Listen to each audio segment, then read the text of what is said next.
All right, we're going to go ahead and call to order the regular Board of Trustees meeting for Monday, March 4th, 2019. Will the clerk please call the roll?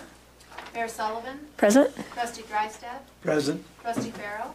Present. Trustee Caravis. Present. Trustee Waugh. Present. Trustee Miller. Present. Trustee Brown. Present. Okay, we have a quorum. Please stand for the Pledge of Allegiance. I pledge allegiance To the flag of the United States of America and to the republic for which it stands, one nation, under God, indivisible, with liberty and justice for all. Thank you. Could I please have a motion to approve tonight's agenda? Moment of silence. Oh, I'm sorry. Thank you. Getting out of order. Since he just already called for it.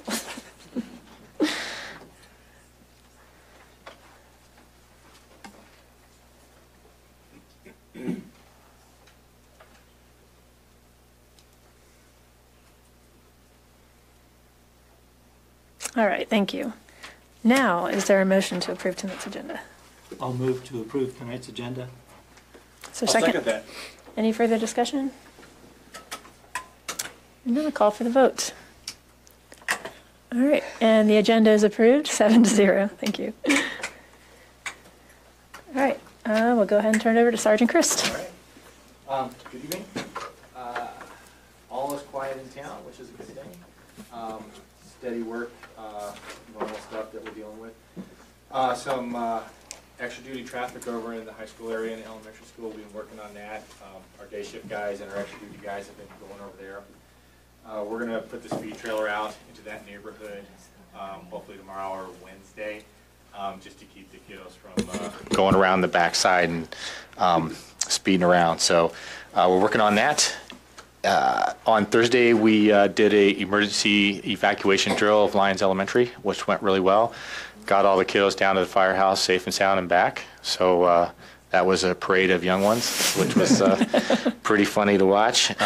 We stopped traffic for just a little bit, just in case, just trying to work with the school on a large scale, we need to get off the property type deal. So that went real well.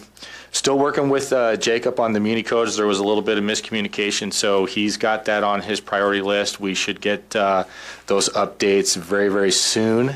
And along with that, there'll be some changes to the animal control, dog off leash, dog at large statutes. We're basically going to mirror what the county's doing, which will also allow deputies to have discretion on when to send people into court over these violations or when to just ticket. So I'm also working with getting some stats for that. I'm going to meet with Victoria this week and Kim. Once we get all that up and running, we're looking at putting together kind of a public education thing to get the word out as best we can to everybody that we're going to start pushing on this and, looking for some compliance. So that's all I have. Any questions? All right, thank you very much. You're very welcome. We'll go to staff. Thank you. Oh, Just to piggyback on Sergeant Chris' dog efforts, we found really great stones that we're going to place at the entry to every park that say, "Pets, your owners must be on leashes." So they'll be on a big stone. That's awesome. To add a little humor to that as well and keep our lionism going. But we're going to find someone to do those for us. Great, thank you. All right. Just push it. Okay. Okay, quick updates on flood recovery. Public Works buildings, we have the replacement building and the ops building both under construction, and that's going really well. Second Avenue Bridge, the 30% design is still under FEMA review, but I think they're getting pretty close to approving that, but I check on it every 2 weeks with the state. Bone Park Phase 1, this is the Fishing is Fun grant. So tonight you guys have the contract for approval to move forward with the additional work requested by CPW. And we're scheduling that work to start the week of April 1st, and it'll probably just take 1 week to complete all the work. So just as a reminder, Additional work will be eligible for reimbursement through the grant. However, there's about $36,000 that will not be eligible, and we will try and get that covered through a state disaster emergency fund grant. And if it is not eligible through that, then that will become a town expense. So, and then Bone Park Phase 2, which are the ball fields and the skate park, we did get a SHPO approval by signing a memorandum of agreement with them to do some mitigation items. So that's been completed. And then FEMA told me that today they would sign off on the EA. So I'm just following up with them to make sure that we're clear and ready to go. So just getting that formal approval in writing from them. So To piggyback On that, just a hair. So I'll give you an update on the skate park, but if SHPO then approves the cultural piece, that's part of the environmental piece that we're hoping we can get this week.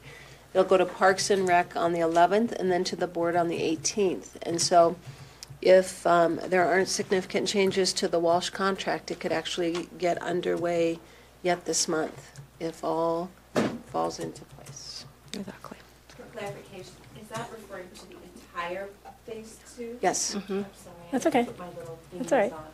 Just so they can hear you on the, So that's the whole phase 2, so the ball fields and. It can all start. Okay. But we just know the skate park portion, there's a small window that the contractor has open to do it now. Otherwise, it will have to wait till the fall. So they'll probably start there. The Lions Valley River Park ponds, those are moving along on schedule without any issues, so that's going really well. The Northwest Utilities, which the only thing that remains on that is the Apple Valley water line, and we wanted to relocate it and didn't feel like we had funding for that. However, some opportunities may be coming up for some additional funding that we're looking into this week to possibly relocate that entire line out of the floodway. If it doesn't work out, then we'll just leave the lines where they are and just lower them below a 2 code at the river crossing. So we'll know more next week on that. The Eastern Corridor Utilities, that's out to bid right now, and we have a pre-bid meeting tomorrow, and then we'll do bid openings March 19th. So, and then the pedestrian bridge at 3rd and Park is under review by FEMA to give us permission to put the bridge on the buyout properties, and they told me they would be looking at that today. And then there's also pedestrian bridge at 4th and Evans, where we did get a Safe Routes to School grant for that. Yeah, so I think Victoria will speak more to that. The outfall extension, we did get our permit for that, so we'll have to submit another request for permit for connection, and then that one's pretty much in place, and we'll be ready to go here pretty soon. Oh, and we should be receiving additional funding from CDPHE for that as well. I asked for the full amount that we need. I haven't heard back if we're going to get all of it, but I think there's a good chance we'll get that fully funded through CDPHE. And then we did submit a TIP grant application for the trail extension last week. So, and the last item I have is the 4th and Evans, that curve there, it's unpaved, that's a FEMA project.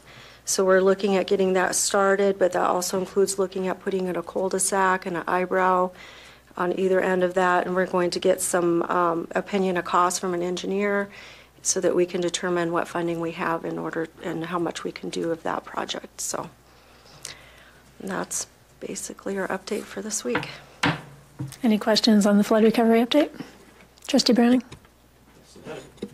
Question about the Apple Valley water line.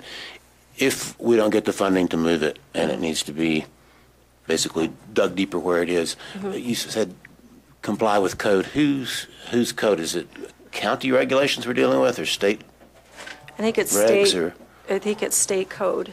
Is Okay. it state and town? Oh, town code, yeah. town code, even though it's not in town And limits? county permitting, yeah. So the county has to permit how deep it goes? And do we also need access, would we also need access across county property to do that? So to bury the line It's on deeper. our We have an easement all along the water line, so You've we got would it. just work within our easement Okay, to do that. Yeah. all right, thank you. Trustee Wah. I had a question on the Eastern Corridor and the wastewater treatment plant permit. Can you give us an update on the BOD and where we stand? Okay. Okay. The permit is into the state for review on. Joe, you need to talk to the microphone or else I can't hear you in the I'm record. sorry. Okay, the permit for the BOD expansion is into the state right now, and we're waiting for review. So hopefully by the time we get the contract bid in, we'll have approval from the state to go ahead and move forward with it. By March 19th. Yeah. Or by the time we award it, say by April 1st, we should have the approval for the expansion. Okay, so the levels are where? Up and down. I mean, for January, we had one that was low, and we had one that was in the 700-pound range. So they're all over the place. We had one in the 300s and one in the 700s. The permit, though, again, is for 1,500 pounds. Right. Okay. So everything's been under that recently. Okay, so we're looking good. You're feeling confident about those numbers and action that we've taken to keep them steady throughout the year? Yeah, we have to do more to keep them even lower yet, but yeah, I feel fairly comfortable with them. Okay. What more are you planning on doing? More frequent checking of the grease trap inspections, number one. Okay, so plugging away with the current. Yeah, and then perhaps encouraging people to side stream a little more, the businesses. Okay. All right. Thank you. For the, how the Eastern Corridor and Apple Valley are doing. I can. Okay. So we want to just bring up to speed a little more on some funding issues with those projects that came in significantly over budget. So for the Eastern Corridor, the bids came in significantly higher for construction than we had planned. So we've been able to rearrange some of our funding through CDBG, but also giving up some other projects. But also, there's other things like project delivery costs that they budget for, which is for the BCC for their work. So they were able to give up some of their budget in there. So right now, we feel like we have just enough for that project and maybe some for contingency there. But we will be meeting with the BCC on Friday about any additional funding that we need.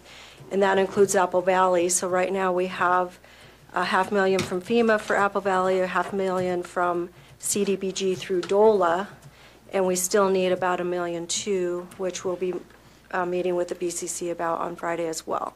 And they'll be looking at all the projects through the BCC and people's ability to spend, or communities, the ability they have to spend that money by the deadline, or that funding just goes away. So they're going to re-look at what's in the pot and what can be spent by the deadline. And so we will have our priority projects that we will be presenting to them on Friday. Does the collaborative have objective criteria for determining what to do with the remaining funding that needs to be? Each community allocated? was allocated their percentage based on a formula that we developed early on after the flood, based on damage, the ability to meet the low to moderate income standard, because we have to meet that to be able to spend those funds. So there was a formula we used. So every community had their apportionment of the funds, but now by April 15th, they need to be able to commit that they can get those projects done by the end of the year. So the group will be going through each community's allocation and hearing whether or not they're going to be able to meet that. And if not, both Lyons and Longmont have additional flood projects we would like to share with the rest of the collaborative to say, we can spend this funding if you can't.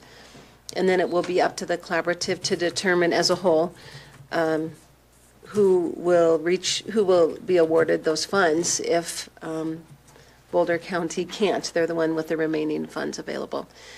The biggest criteria is if it meets the national objectives, one of which is must be 50% or more low to moderate income. And when we deal with the town projects, we are not a large contributor to that standard. So, All right.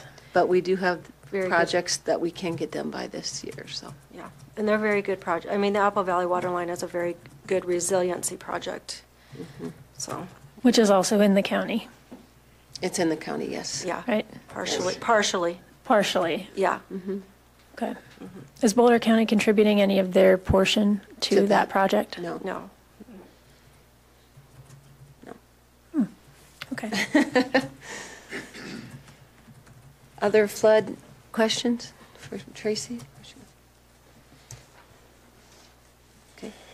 I might want to ask Mike if he wants you to, do you want her to stay for consent items?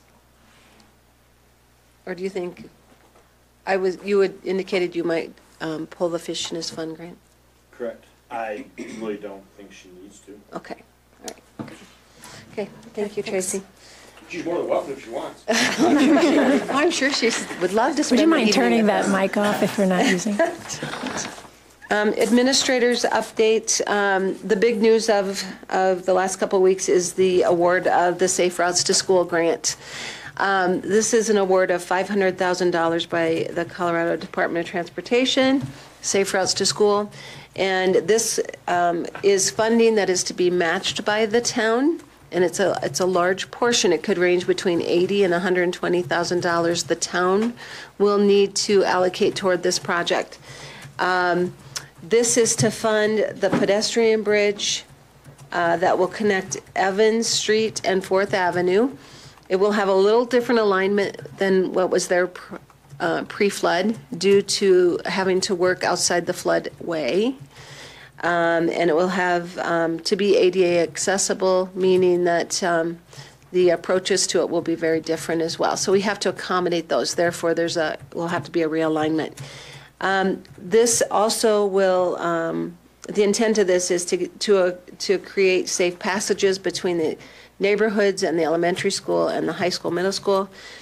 And so it must be ADA accessible, bike accessible, and connect other trail systems to it. So this will include also sidewalks up 4th Avenue all the way to the elementary school, which is so great. And as well as the bridge, and then sidewalks to other neighborhoods, like up into the southwest portion of town. So the exciting news, well, the news about this, we have not had time yet to really build this into our flood recovery cash flow situation, to know what will be the timing on actual construction. Until it is fully awarded and all the grant documents are signed, we can't spend any funds. But after that, we could start going out for RFP for a design and getting the public input and that sort of thing. But I do want to just kind of temper expectations of the public. This is not something that's going to probably happen in 2019. We might be able to start our planning and design and some of that, but construction probably will have to be 2020 if the board chooses to allocate those matching funds in 2020. Okay. Can I ask a quick question? Sure. Matching funds, where do you anticipate those funds coming from? I think this is a potential. If the 3rd Avenue pedestrian bridge would come in less than expected, we can use any overage from that project on this one. Or if you would choose not to do the 3rd Avenue ped bridge at all, those funds could go towards it. And do something like that low water crossing with the stones across 3rd and Park. Do you remember that option we saw? So there's some funds there potentially. Conservation Trust could be used as some matching funds for this. We could budget it into Parks and Rec, of course. In talking with the staff, they would love to see maybe this be some fundraising in town, to buy a plank, have your name on it, something like that is important to people who lost the bridge or that connection to the community. Maybe do part of it with something creative for the archways, the entryways, and the planks. Maybe do some naming rights if someone's interested.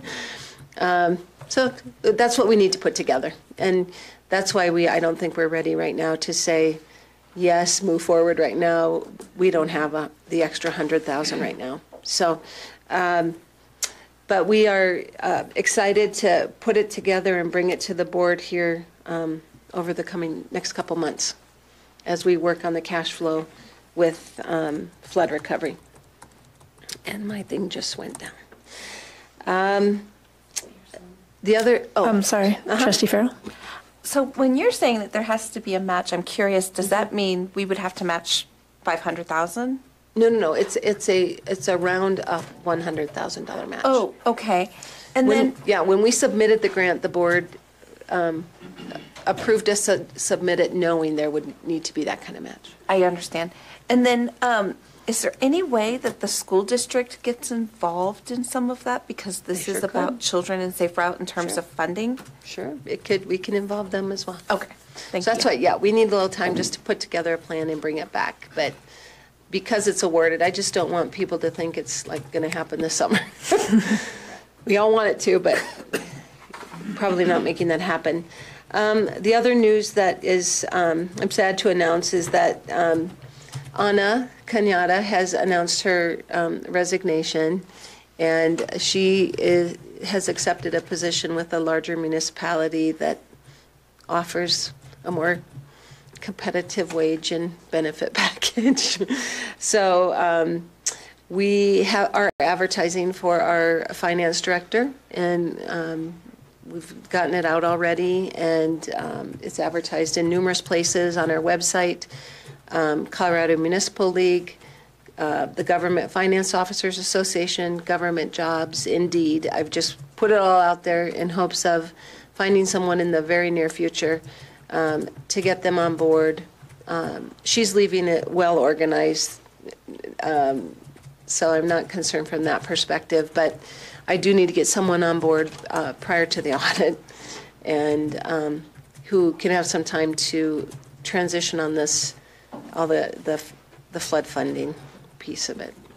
Trustee Browning, do you have a question? Yeah, I had a question back on the 4th Avenue Bridge. Oh, I'm sorry. How much do we have budgeted for the 3rd Avenue footbridge, if it's approved? Is he still here? Oh, shoot. It was, I want to say it was around, it has some insurance proceeds and then FEMA proceeds, and I'm thinking just, it was around the 250 range. Mm-hmm. Does that sound about right? Yeah. 246 It was a comes to little under mind. 250, I think. It was, Yeah, it was like 240. maybe even closer to 2. Could I think those 250 sources be reallocated to the 4th Avenue Bridge? They can be, Okay. if you choose to, but sure would be nice. We have our crossing at 5th, 4th, 3rd, 2nd, and Right. Black Bear Hole. So but there are some other options at 3rd. Like I said, the low water crossing is probably the least expensive option there, and still have a way for people to cross that would not be ADA accessible.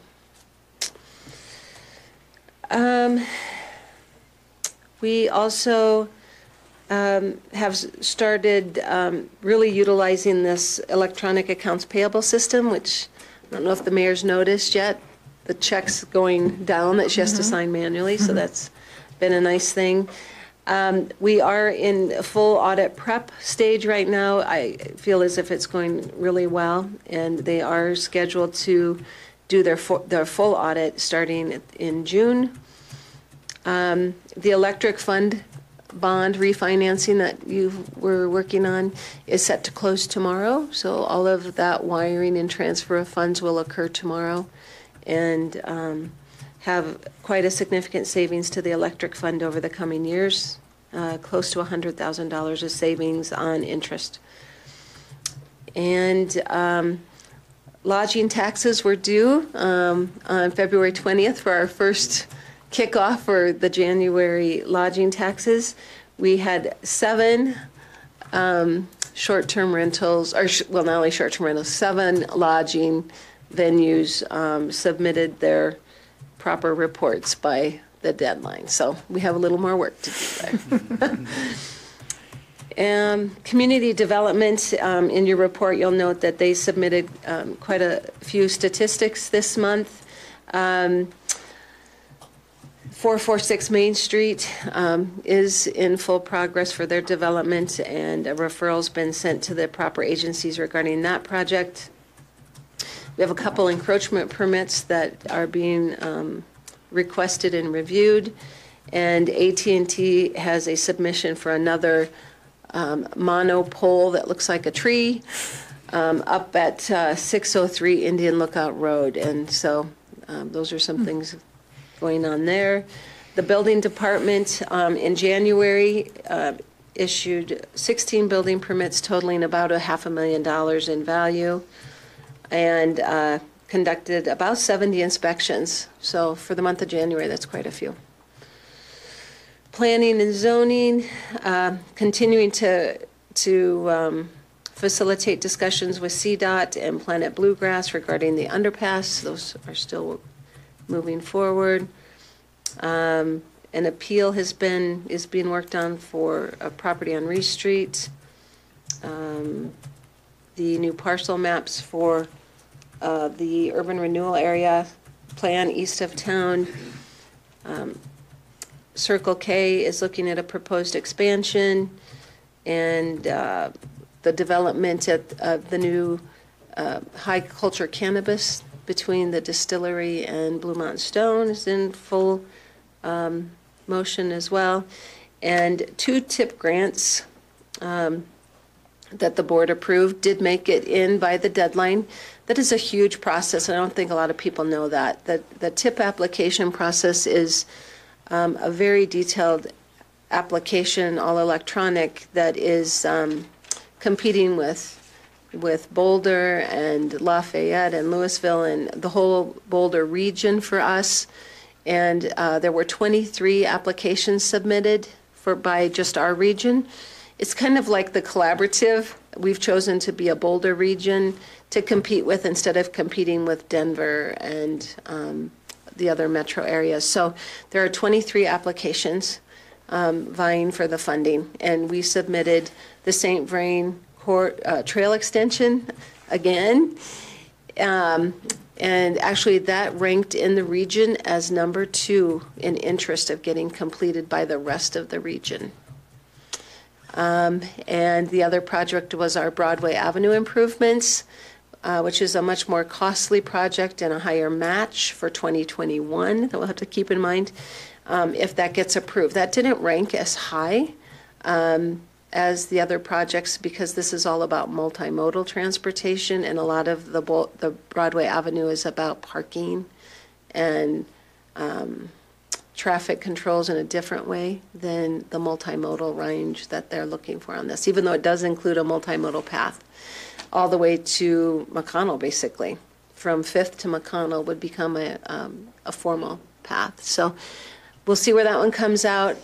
Preliminary wasn't quite as high ranking wise, but it is submitted. They'll be reviewing them throughout the month of March and early April, the team.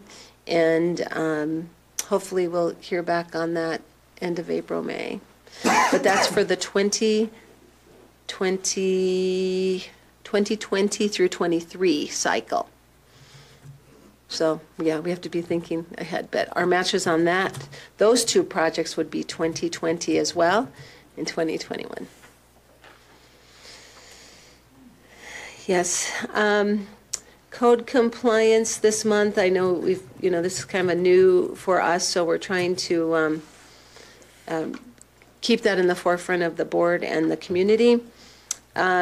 Lodging tax. Oh, he said 9 were submitted, and finance said 7. So I have a little disconnect there. I got to fix it up. He has been working on for January, of course, was more in regard to like snow compliance, snow removal compliance, and fence permits and outdoor storage complaints. In regard to 2019 business licenses, we processed successfully 159 business licenses in January. There are still 42 businesses that we know of that are unlicensed to date. And so we're going to be working with the attorney and staff to determine next steps with those folks that are not currently in compliance. With that, the other big news you heard tonight was that Bone Park Phase 2. The MOA was signed with SHPO. We think that's going to be moving forward. As a step of that, we had the second skate park update meeting, which several of you attended. About 20 people attended this one. Last time was a little larger attendance. But it does appear they were able to come up with their preferred alternatives, and now budgets are putting to that, and we'll go to the Park and Rec Commission on the 11th, and then back to the Board of Trustees on the 18th. So we're hoping we can all come to an agreement on what to proceed with so that we can get that started and meet the construction timeline for this particular contractor. Yep, and then the Economic Vitality Grant was awarded by Boulder County. This used to be called just the Economic Development Grant that we got every year. Traditionally, we always received $6,000 for that. And last year, or a couple years ago, it went to 8. And so Tiffany decided to ask for 20, and we got 12. So we have $12,000 that we'll be using on wayfinding and a bicycle shelter for the park and ride that's on right along the parallel parking, the RTD long-term parking. So hopefully we can make those happen this year as well. Great. Any other questions? All right, thank you for the thorough update. A lot going on.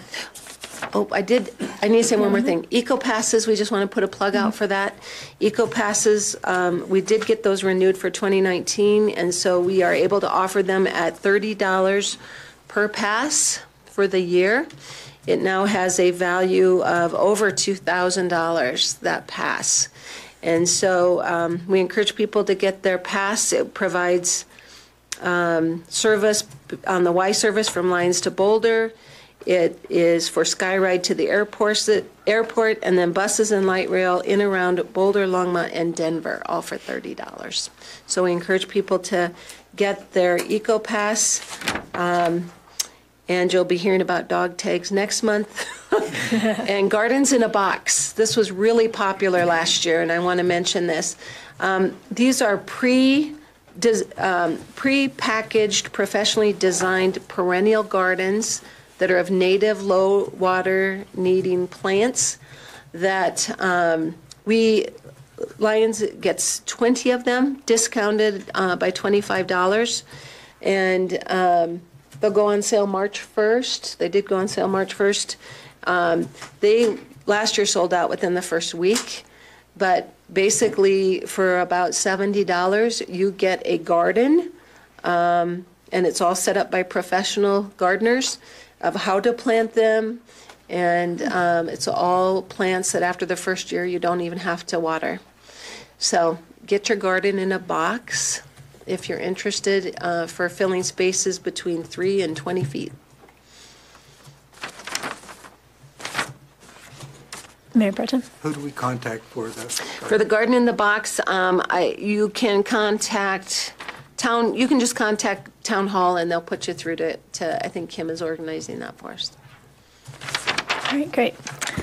All right, thank you. We'll go ahead and move on to audience business, and before we invite the public to come up, I'm going to read a proclamation for Arbor Day and for Trustee Caravis. He's from Nebraska, where Arbor Day was initiated.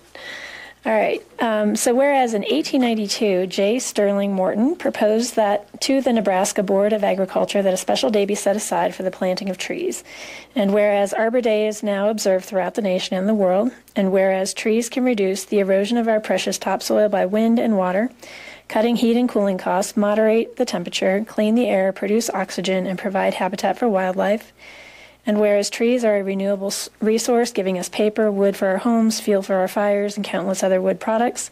And whereas trees in our town increase property values, enhance the economic vitality of business areas, and beautify our community. And whereas trees, wherever they are planted, are a source of joy and spiritual renewal.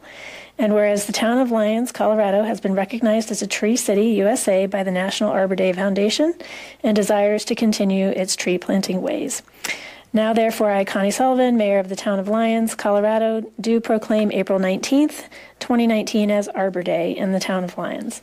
The Board of Trustees, town staff, and I urge all citizens to support our town's urban forestry program and to support efforts to protect our trees and woodlands. And further, I urge all citizens to plant trees to gladden the hearts and promote the well-being of present and future generations. And I would encourage you to go watch the kids at Lyons Elementary plant their tree. It's a really fun ceremony. And want to also just recognize the Ecology Board for their Arboretum tour that they have in town. I think we're one of the few towns that has one of those. So very invested in the trees in our community and have a lot of different varieties. So with that, we'll go ahead and move on to audience business. This is the portion of the meeting where the audience is welcome to approach the board on items that are not on tonight's agenda as a public hearing. We do have one public hearing that will go forward tonight. We have two others that are scheduled but will be continued. So the only topic for audience business that we would ask you to hold your comments for are Ordinance 1052, which is the ordinance approving a contract to buy and sell real estate for the sale of property to Paul Tamburello and authorizing execution of all closing documents. If you're here for that item, please wait for the public hearing. Otherwise, you're welcome to approach the board. Each person will have 4 minutes. Give your name and address for the record, please. Barry Quinn.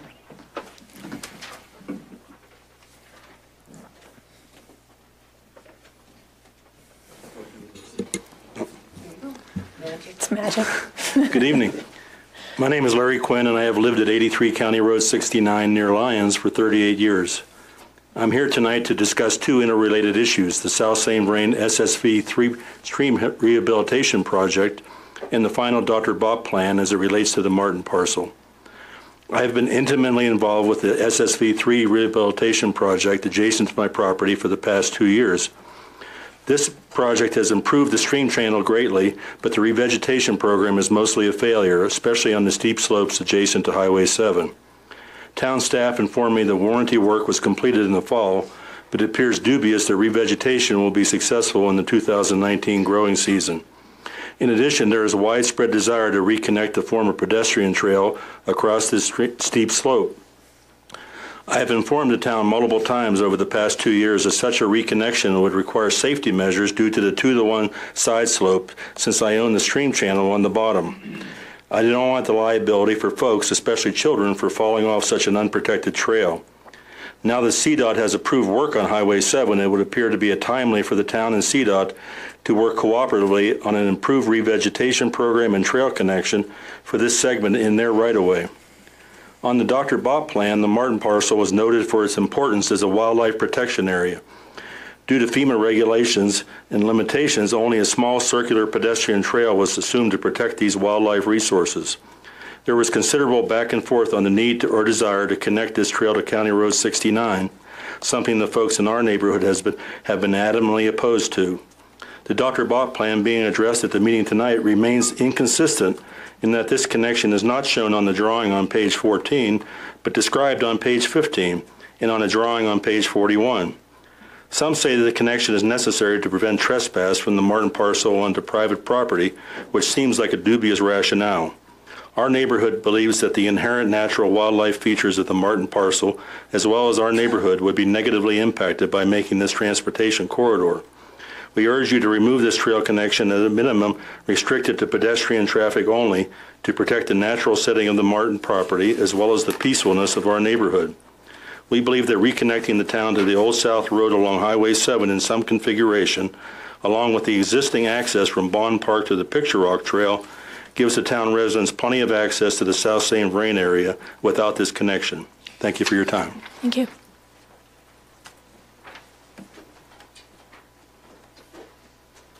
Anyone else like to speak during audience business? Oh, sorry. Oh. Doug Darcy. Thank you. Sorry, I didn't realize you had a list.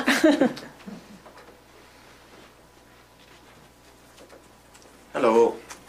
I'm Doug DRC. I live at 107 County Road 69, right next to the Martin property. I was mostly here in support of what Larry had to say. Also, I had, I guess I can't ask a question, but I thought I would put in the record that a couple of questions that I did have. So I didn't know, I haven't found any of the information what the date or timeline is for Boulder County transferring the Martin parcel over to the City Alliance.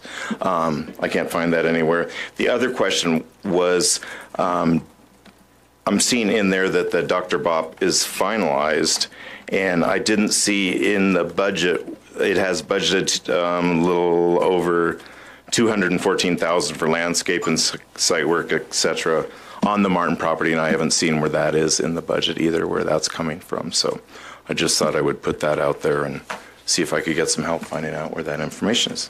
Thanks. Thank you. Nick Angelo?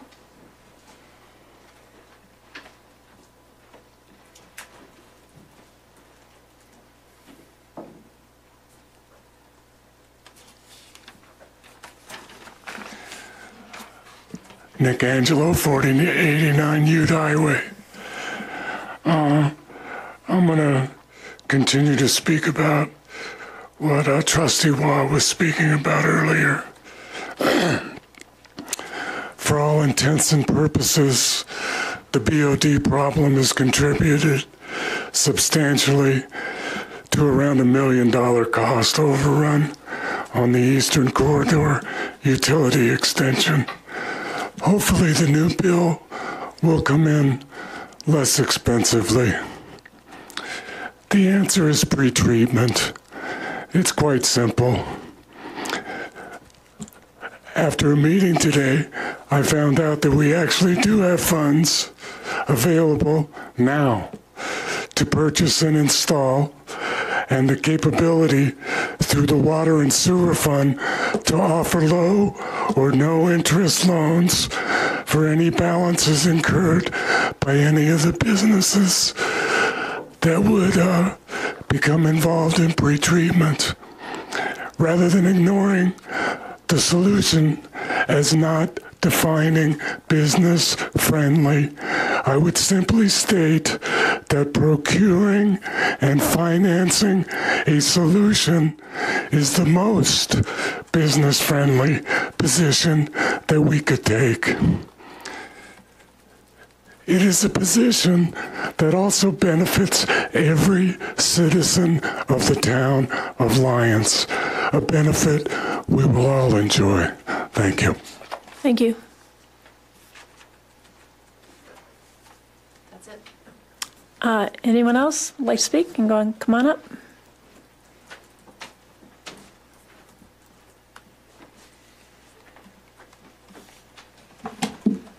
Hi. Dan Greenberg, 827 3rd Avenue. I see that on your agenda there's discussion item for future agenda items. So I'm hoping that one of you will include this one in your request. And please, staff, you can just stop me if this has already been addressed and I'll be done. There needs to be something in the town code that places an automatic moratorium on building permits after a 100-year flood. Make it so that it can be rescinded by the board if the board thinks it's favorable to do so. And this board is really in the best position to do this. It'll be forgotten if this board doesn't do it. I'd say one of the bigger mistakes made by the board in the immediate aftermath of the flood was not imposing a moratorium on building permits. And it's harder to do in the middle of a disaster. And it's harder to put in place on the people who are coming to town hall retroactively. If it's already in place, it's much easier for people to digest, and it's easier on the trustees as well, who are not trying to weigh a decision. So let's see. Also, it doesn't put the staff in a position of enacting something or trying to make these decisions in the immediate response to the flood. And this is very common amongst municipalities to have a moratorium on issuing building permits after a disaster. So I would like you to consider this, and you have about a year to do it. So please do it. Thanks. Thank you. Anyone else for audience business? All right, we'll go ahead and close audience business, and we will move on to ordinances and public hearings. Would the clerk please introduce the first ordinance? First ordinance we have tonight that will be the first reading, or I'm sorry, the public hearing for ordinance 1052, an ordinance of the town of Lyons, Colorado, approving a contract to buy and sell real estate for the sale of town property to Paul Tamburello and authorizing execution of all closing documents. All right, that's weird. Will you turn yours off for a moment? Just that middle button. Yeah, maybe it's that one. Oh, I can, oh, it looks like it's projector is actually the one. Yeah. Okay. Okay. So,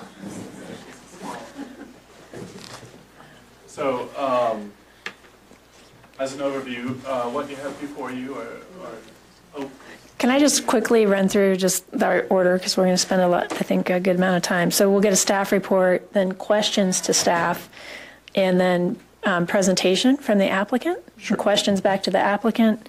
Then we'll go ahead and open it up for public discussion. Then we'll have our discussion. So there'll be quite a bit of presentation with this. Thanks. So,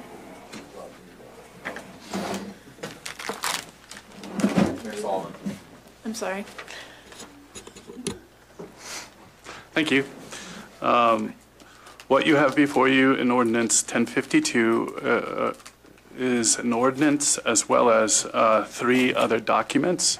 A contract to buy and sell the Lyons Village East lots 2 and 3, a memorandum of understanding or a memorandum of agreement, sorry, for disposing of the adjacent property, which is the railroad right-of-way, which I'll show you in a bit, and an agreement that is the first right of refusal that allows the town, gives the town some protection. We have Mr. Tamburello here, who has agreed and negotiated with the board in good faith over the last year, about. So I wanted to give you some history first. For those that may not have seen, oh, sorry, is this not working? So in 2013, the flood destroyed the Public Works building, and at that point we started looking for a new site for the building. In that process, we identified 22 sites, and FEMA approved only one of those sites for the Public Works. And so at that point, the town entered into negotiations to buy the former Longmont water treatment plant in the Eastern Corridor. The town used, I think it was water and sanitation funds to purchase that, and in a recognition that those funds would be, the monies would be returned to those funds. In 2017, the town approved the purchase and developed the RFP. We circulated the RFP in October of 2017, and in 2018, we evaluated 3 proposals for the development, and we selected Mr. Tamburello's proposal as the awarded proposal and began negotiations. Between 2018 and today, there were several meetings to kind of refine the way that we evaluated the proposal and what we needed in the Eastern Corridor. Some of those had to do with whether there would be affordable housing out there. We provided affordable housing in another location, so some of the desire around that changed. In 2019, Mr. Tamburello also mentioned his desire to purchase the former railroad right-of-way in the front of the property that separates that property from the CDOT right-of-way, so that he could get access and expand the development potential. And then just recently we developed an MOA and began to process and dispose of the parcel. We also, that's the railroad parcel. We also developed a first right of refusal and the purchase and sale contract. In the purchase and sale contract, there's a number of things that you've most likely seen. There's earnest money at, I believe it's $40,000. There is a commitment to enter into the PUD process within 1 year, or there's I think it's $100,000. I don't know what you would call that. Liquidated amenities provision. Thank you. So there's a commitment to engage in the rezoning and the envisionment of this. The town has also agreed to engage in getting that railroad parcel to present before you and the PCDC as preparing it for getting it subdivided and preparing it for sale. So staff recommends approving this on second reading, and the next steps would be we would start working on the action items in the MOA. Oh, yeah, thank you, the map. So just for reference, where's my cursor? Is it over there? Yeah.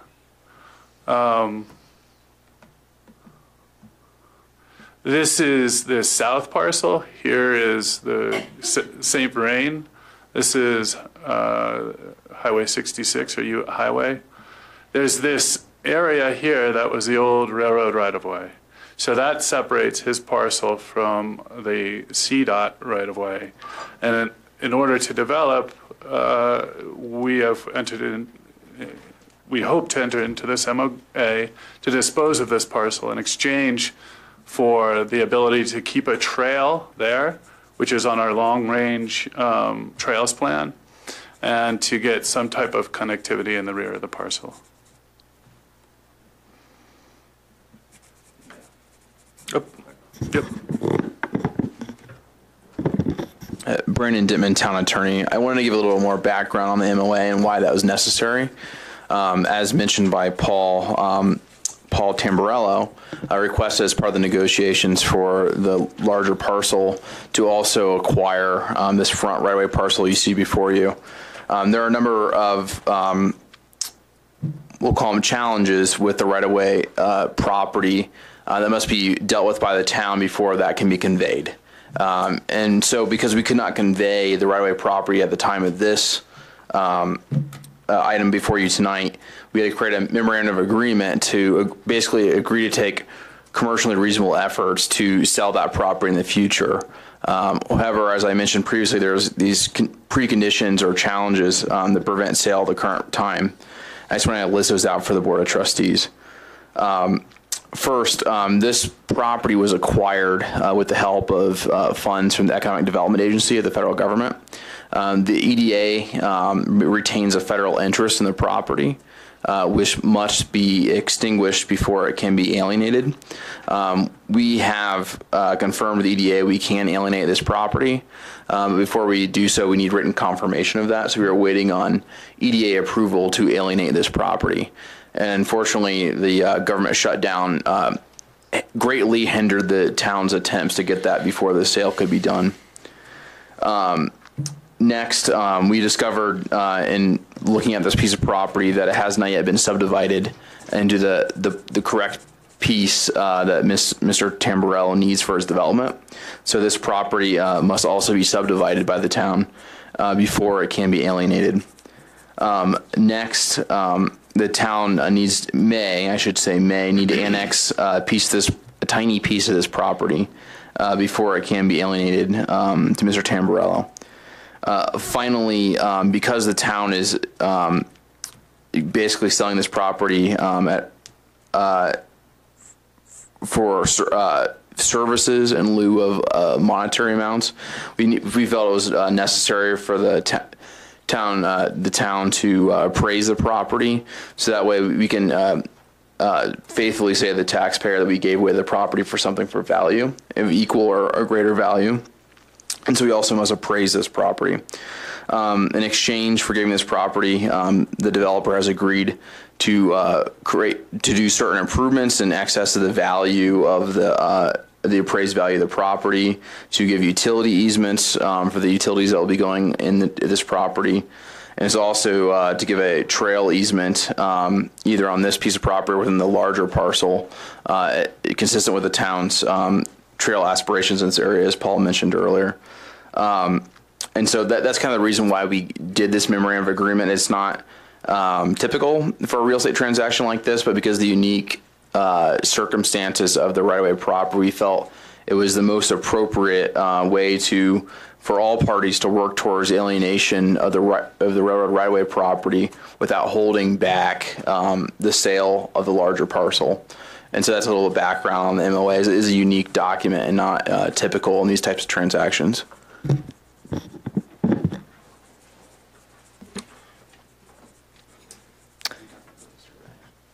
Would you like to go into any more detail on each one of the documents in terms of how they've been structured? Maybe just to kind of lay the groundwork. So sure, I can give a little background on each of the documents. So the purchase and sale agreement kind of predates my tenure with the town. It's been worked on for over a long period of time. The form actually comes from the State Division of Real Estate. It's a standard real estate contract. It's kind of a form that I and the town staff and attorneys for Mr. Tamburello have worked through to try to craft to our exact situation. You'll see frequently in the document there's a lot that doesn't apply to this particular situation, so there's a lot of not applicables in there. And there's a few custom provisions, especially in the latter parts of the contract, to deal with the uniqueness of things like the rezoning and the MOA and those kinds of things. So that's kind of the unique part of that document. The right of first refusal agreement is a document we created off of a standard real estate contract that our offices worked with before. The right of first refusal, really the intent behind that document, is something that came from the board and during one of our executive sessions, that the town wanted some protection that this land actually would get developed rather than resold for a profit. And so basically what it does, it gives the town a right of first refusal in the event that this parcel or pieces of this parcel would be resold. So the way that works, those who don't know what a right of first refusal is essentially Mr. Tamburello, who will be the owner of the property, will receive an offer, a bona fide offer to purchase either the whole parcel or a piece thereof. He will then notify the town of that bona fide offer. The town will then have a limited amount of period to basically match that offer.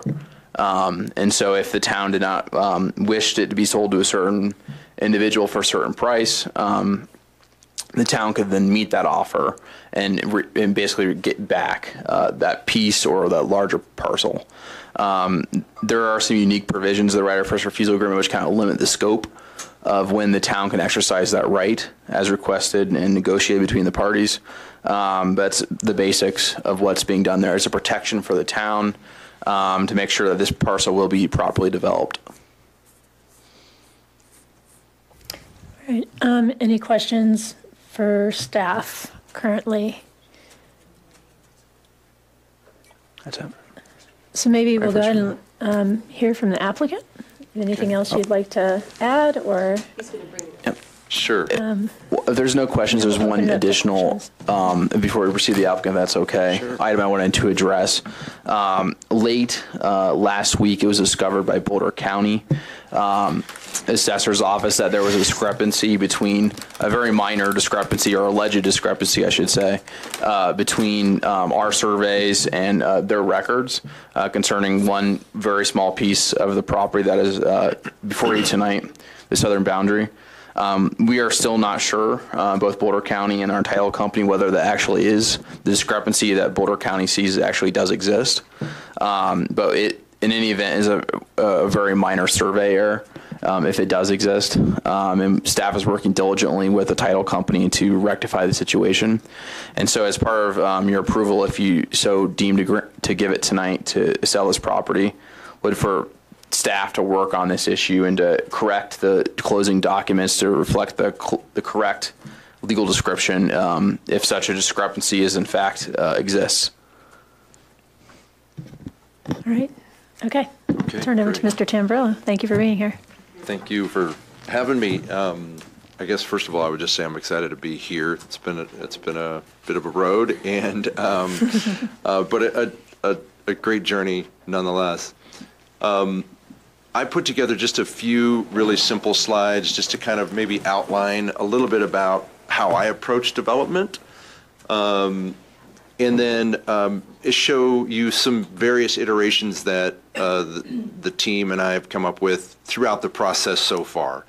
I think that what's happening, on each side is still a bit of an iterative process that we'll, engage in as we move throughout the PUD process and as interest develops for the site. So I thought I would at least show at least some of the trustees maybe who have not seen some of the various proposals, to just give you an example of some of the work that we've done. So Generator is the development company that I own, and we're based in Denver. You can, we're into a lot of different businesses. We own an ice cream empire. We have a distillery that we own. We have, I don't know, probably close to 300,000 square feet of commercial property that we're managing and own. And then we also have a real estate brokerage company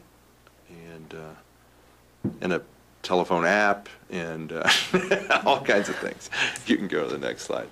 At least when we're looking at real estate, we really believe that any investment in real estate is investment first in community. And so, we really try to engage in the process that way. We really believe that it is it's a privilege to do development and build cities and work with communities to really help realize and visualize what really can be. This is one that for our company that we've really come to in the last probably couple of years, that fiscal stability and making a project work money-wise is not the same as investor supremacy, meaning that while lots of people like to try to hit home runs in real estate, we like to hit second base hits, leave some on the table for everybody, including the community, and most notably the design. I feel like oftentimes when you have investors who are really trying to maximize profits and returns, that you end up with buildings that aren't beautiful and they're not thought out well, and you don't take the time and the money to really invest in that last point, which is that familiarity destroys wonder. In Denver right now, there are parts of Denver that having grown up in Denver and worked in a specific part of town, that we really, from a design perspective, we have a design crisis in Denver, and I would say that we've destroyed communities with this idea of trying to maximize profit and really just this idea of people building the exact same thing over and over and over again. And so as a development company, these are core values for us that we really hold on to, and we hope that our projects speak to those. This is just a little bit about me. Worked in the Highland neighborhood for about 25 years, done lots of adaptive reuse and infill projects in and throughout Denver. We've won 6 Mayor's Design Awards and 3 Historic Denver Awards. Grow House is a nonprofit. It's an urban agriculture project where it's an education center. We have a hydroponic lettuce farm. We have an aquaponic lettuce farm. We probably have close to 6,000 DPS students through their year learning about everything from vermicomposting to, how to grow food and work with the earth, and we do all kinds of seedling swaps and all kinds of activities. I'm the founder of it, but I just transferred off the board, which was great because it's really thriving and doing well. It's in the Swansea-Elyria neighborhood, which is the neighborhood, if you're familiar with I-70, as it cuts through Denver, where the Purina dog plant is. All of you, I'm sure. It's literally 1 block north of there, the location, which is in a neighborhood that, got truncated by I-70 in the 50s. And has really struggled ever since. I've worked with the Denver Foundation, worked with the Denver Partnership. That last point is really just more about a lot of volunteer work that I've done working with teams around the world. This quote, I don't know if you're familiar with who Wendell Berry is. I asked Paul, I said, Paul, is this a little esoteric? Partly because I just came off a conference, a land use conference, learning about agrarian values as they relate to the land. And in a lot of ways, I feel like this does speak to the history and how, at least I feel like the town of Lyons like to really earnestly take care of the land that they have. And I love the idea that there are no sacred and unsacred places, that there are only sacred and desecrated places. And I think those are choices that we make by trying to maximize profits always, and do speedy, rushed developments. So I really do think the opportunity to do any development is a conditional gift. So, process, once we actually are under contract, we'll begin our due diligence. We've done quite a bit of due diligence already. But the official clock will start as we get under contract. Part of our due diligence is literally to try to meet all of our surrounding neighbors and, connect with them, talk to them, understand where we're at. I like to call them, historical landmines or sacred cows or things that are important to people that maybe for somebody who's working and coming from outside the community that I wouldn't understand by not living here. And so we really have a process for that, and we're diligent about it. And then also in that same sort of time period, we'll really try to clarify the regulatory process. There's been lots of sort of moving parts, lots of different players, everybody from CDOT to Boulder County to river restoration folks. I mean, it's a pretty involved process. And so I think we'll constantly be working to clarify that process. As we do that, and as the picture of what we want to try to do there comes together, we'll begin to define the mission and the values supporting it, and then define our strategy structure, and then proceed to delivering.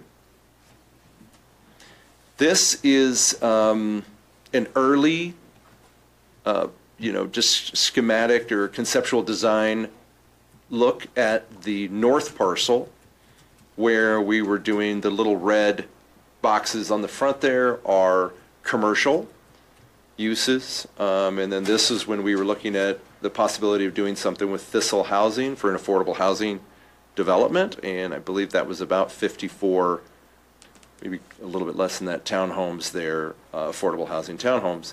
The gray box on the east side was a big giant greenhouse where we wanted to had looked at the idea of growing everything from lettuce to tomatoes to microgreens, which still could be a possibility here. It would definitely take some sort of public investment to make it happen. Having worked with lots of greenhouses and started several companies growing food, really anything less than 2 acres under glass is really difficult to make the numbers work, but they're incredible magnets for community as it relates to agritourism and education. And moving forward, one of the original partners with our group, Donna, Merton, has some ideas and the potential as we move forward with a relationship with CU as an education center. And so that's still a possibility. Next one. This is basically just a close-up of that. And so this was another one where we separated the one large tower into 3 towers. you can keep going there. This was a beginning look at the south side and the possibility of doing something with the water containment. I don't know what you call it. Joe, is there an official name for that? Yeah, where we could build something over them and do parking, create a parking structure out of what's there underground. So in some ways, I think that's really nice because then all the vehicles would be subsurface. And given all that earth has already been moved and they exist, there is a possibility that they can be reused. This also is where we took a look at the original water treatment building, which I love old buildings and really funky, crazy old buildings, and this is a funky, crazy old building. So I think something really cool could be done there and interesting, and then it could just kind of flow right out onto a plaza that would be overlooking the river. That was a little idea we had about maybe an island out there in the river where, you know, kids could go and enter tubes and people could play. And again, these are just, you know, when you're in conceptual design, it's a lot of fun, you know, pieces. The little pieces on the right there on the bottom are similar to what you've seen already, and those would be mobile tiny houses. Because of the floodplain in this area, to do something permanent there is a bit challenging. We're not through that process of totally understanding there's zone A and zone B, and zone A may change as the boundary of the river changes with restoration. So it's possible that could be there could be something permanent done there. If not, this could be a really, you know, fun companion piece to the village that already exists and be some more you know, lodging, which could be great. If you want to go to the next one. This was an early study of, I think this was actually the piece that was submitted with the RFP, just to kind of look at both sides. We were looking at the south side in this early part as sort of a restaurant and gallery space and you know, some kind of open plazas, maybe with residential or one level of lodging on top. And then on the north side, you could see that we were thinking about basically the same things that we talked about before. This was the beginning of a study where we talked with the city about the possibility of moving. We always felt like the public works facility on the back of this parcel on the north, it was a little bit of a shame from our perspective about what could be done there. It borders that beautiful little creek, and we thought, could the public works facility be moved to the left side, right up against Highway 66, so that gray sort of box there and those other two. We looked at the idea of that. Of course, it couldn't work because of the funding that was in place, and so while this was kind of nice, it won't work. So if you want to go to the next slide. This is our planning group, Paloma in Boulder, who got really excited about the idea of doing a parkway from, you know, or at least the possibility of what could be as a parkway from the Highland Drive as it comes into the town of Lyons. So if you look at these slides as they develop, and you can go to the next, woo! And then you can go to the next slide. It's filling in. And then the next one, I think, they took it sort of further as it went to closer into the town. But the next slide was where we looked at doing greenhouses that all had a southern exposure, which they would need to have. This is a technology that is out of Singapore. They're about 35 foot tall vertical growing towers that run on a hydroponic system and a gravity fed system where they're in trays, and the whole thing just continues to rotate, and by the time the tray comes back down, the lettuce in this case is fully developed and they can be harvested, so it's just a constant. There's actually a similar one in Jackson Hole, if I don't know if any of you have ever seen it. And then I think that's it. So I'm happy to answer any questions. I know Trustee Browning, you had a couple of questions that I literally just saw when I walked in the door. I don't know if those have been answered, and Most of them, yeah. Do you want to put your mic on? Yes, most of them, the town attorney, some of them are just questions about the real estate contract, Sure. and the town attorney has answered those. Okay. I guess the biggest overall question is what's the current status of planning on both the north and the south sides? Is really, at this point, just a land purchase and concepts to be determined. Is that correct? I think that's really it. I mean, we've looked at all kinds of different potential uses, and certainly have talked to some folks who are interested in either acquiring a portion, particularly of the north side. I'm sure you're familiar with Green Goo, and they're looking to relocate, and I think it would be fantastic if, again, I guess if the town thought it was fantastic, but through the PUD process to, keep her in Lyons and help her develop a headquarters there moving forward. I think affordable housing, still definitely in conversations with Thistle Housing and a couple other affordable developers that are always looking for opportunities. And again, I think as we begin that PUD process, we'll flush all of that out. And another question, it's no secret to anybody in this room or staff or anybody else that the town is working very hard and has been for, I guess, years now to get the sewer line, get utilities completed out there. But as of now, we can't guarantee that it's going to happen or when. We hope the new bid comes in well. We hope we get the lift station permit.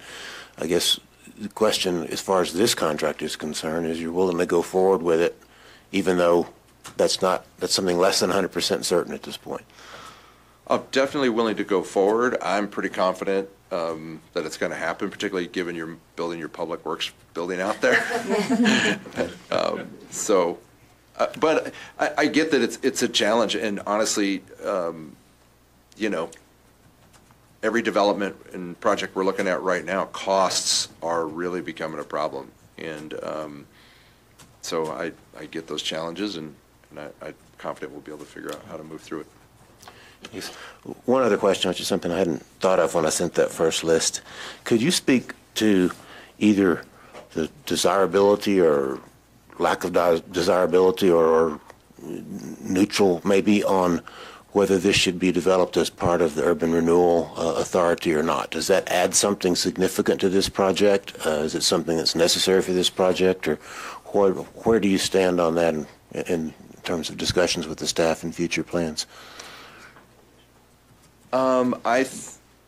Brandon, did you want to jump in? The staff may want to, yeah. I guess that's a general question for either the developer or the staff, is if right now we're looking at an Urban Renewal Authority plan that would include this area, right. And I guess my question is, what would that add to this project? Do we know yet, or is it too soon to say? For me, it's too soon to say, not having reviewed the agreement. Yeah, or the plan. Yeah, when we were talking about, there was a willingness to consider, but without seeing the plan, it was hard to commit. Okay. So that's something to still be discussed in the future, whether this goes into URA, and if so, what are the benefits, detriments? The property will be in the URA. Right. Mm-hmm. Whether or not he wants to utilize it as a funding mechanism, it's too early to know. Yeah, it was asked that early on that I agree to join the URA, but without any understanding of the plan or how it would work, I asked to, it'll be in the boundary, but once we see the docs, it certainly can be a useful tool if it's depending on how it's written. Okay, thank you. So, Trustee Farrell, go ahead. I had a question about an element that's in the contract that removed a requirement to complete a master plan that would match perhaps what was initially in the RFP. But there is a requirement for you to submit a PUD application. So I'm curious if how one might supplement the other. So without an actual master plan, when a PUD, and some of this maybe the town can help me understand, what is coming with that application, that we would then have an idea of really what your intentions are when you know your plans for development. Right. I would say that I look at a master plan and a PUD sort of the same way, except at least in my experience, the PUD carries all the weight of zoning that goes with it. So when we submit for our PUD, it will specify all of our intended uses and, the zoning that would be required and all the necessary setbacks and height and all those things that would go with it. So and then, it would have to go through the process, although I think the master plan would have had to go through the process as well, I believe. A master plan would be kind of a conceptual, this is the way we're going. And it would still have to be zoned, but it would be a step in the process. So it was determined to be an extra step, if you will. And so in the negotiations, it fell out. Well, and we had a conversation, I think, a while back about just trying to figure out how to navigate this. And I think it was really more about timing and just if we had to go through that step, could we really actually meet the timelines that were proposed in the original document? So taking it out in allowing, I think it was a suggestion to say, why don't we just streamline this a bit and go ahead and close first so we don't potentially keep delaying the closing process. So Okay. if I got that wrong, let me know. But I recall a discussion, something along those lines. Yeah, I think that's when there was an early requirement for a master plan prior to contracting. And, to do a thorough dive into it, it could take 6 months to really, and significant investment to do it. And without having a commitment from the city, whether we even had a deal, I think that's where back and forth we said, look, why don't we get under contract, close, and then it's a 12-month period to submit for the PUD, and then it's got some significant teeth if I don't meet that commitment. Okay. And then to follow up with that then, so when you are ready to submit a PUD plan, at that point, you're going to also be outlining what we're going to need in terms of taps and sewer and utilities. And so those details come within that PUD. So in other words, we would also then have time between now and then to understand where we're going to be in terms of the utilities that we'll be able to supply to the Eastern Corridor. Well, typically, at least in my experience of doing PUDs, is we would specify more use and height and setbacks and all those types of requirements. But we are going to flush out a conceptual design for the whole parcel, both parcels, for sure. Now, whether or not timing of that works financially, whether or not the market is there, whether, where we're at in the economy, all those things, all those could change, but we're certainly going to do a master plan for both parcels and submit a request for a PUD that works with our master plan, knowing that things could change as we move forward, but it's certainly what our intended uses will be in part of that PUD. Okay, but I guess then I want to take it to this next step of understanding from a utilities needs standpoint. That would come at the development plan review stage, wouldn't it? I mean, after assuming it goes through the PUD process, then there'd still have to be development plan review, correct? Which would give us, that's where I think we start to get into the assessment of, does the development, could it be supported by the utilities throughout there? So it won't be at the zoning step. It's more, I think, after that when they actually want to propose development. So zoning is for the uses, and then, development plan will get in the finer details of what's going to look like, what the needs are, what are all the various pieces the town will require as part of the development. The PUD is to give more flexibility in the zoning for what can be used on the property. Okay. It should also be noted that when we planned for this area, we planned for full build-out. From a sewer perspective, any water, he would have to bring in the shares of water with him, so he would provide those himself. And electric, of course, we're not really limited there on, build-out unless it was some heavy industrial use maybe. So, the PUD will identify intended uses, his basic plan, and then it will get fine-tuned in the site review. But utilities are already, unless it's a significant, contributor to BOD, which we will have a permit limit on, everything else that's been proposed to date would be fine. Yeah. Other questions? I have a quick question about the right of first refusal document. And I read it several times. It's a little bit challenging one to understand. What is the, so if I understand it correctly, if you decided to sell the property rather than develop it, and you received an offer for that, that offer would be presented to the town. The town could decide whether or not it wanted to basically meet that offer, correct? Step in the shoes of the Right. person who's offering. It doesn't seem like there's anything in there to prevent someone from saying, I just got an offer for $2 million. Do you guys want to take it? Instead, I mean, where's that? What if it only appraised at $1 million, but someone was willing to offer $2 million? And so is there any kind of, and just help me understand kind of like, I guess, does it matter if it's a reasonable offer? I mean, if it wasn't a reasonable offer, I mean, it's tough, and this was a big part of negotiation, was like, how can we cabin this potential problem? But if it's this truly unreasonable offer by an objective standard, I guess it's his right to sell it for that. If it truly is a real offer, a bona fide offer, and someone comes in way over market, it's really good for the developer at that point, I guess, that he can go out to the market and achieve that kind of sale.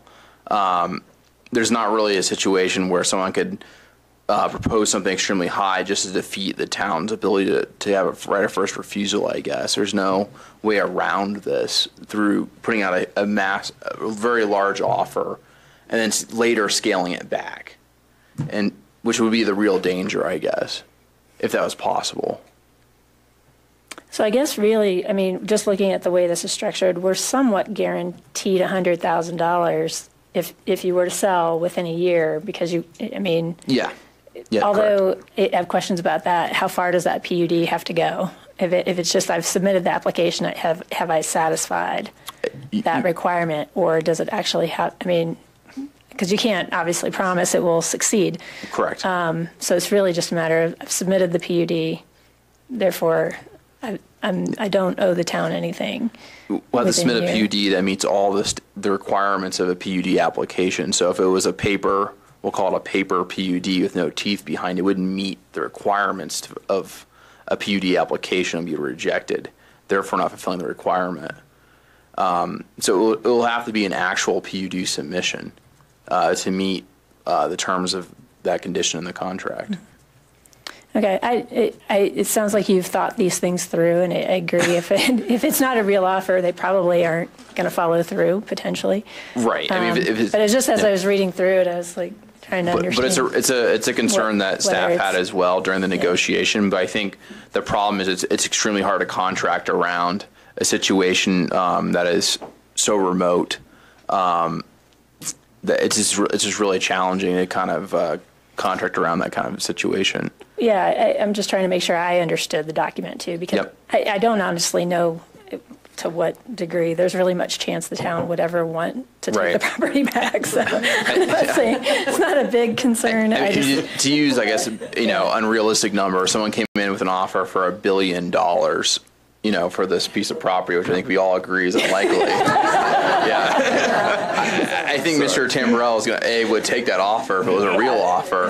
But at B, if it's not a bona fide offer, it's not a real offer, then that deal's never going to go through, and the town's not going to have to worry about coming up with $1 billion to exercise our right. Yeah.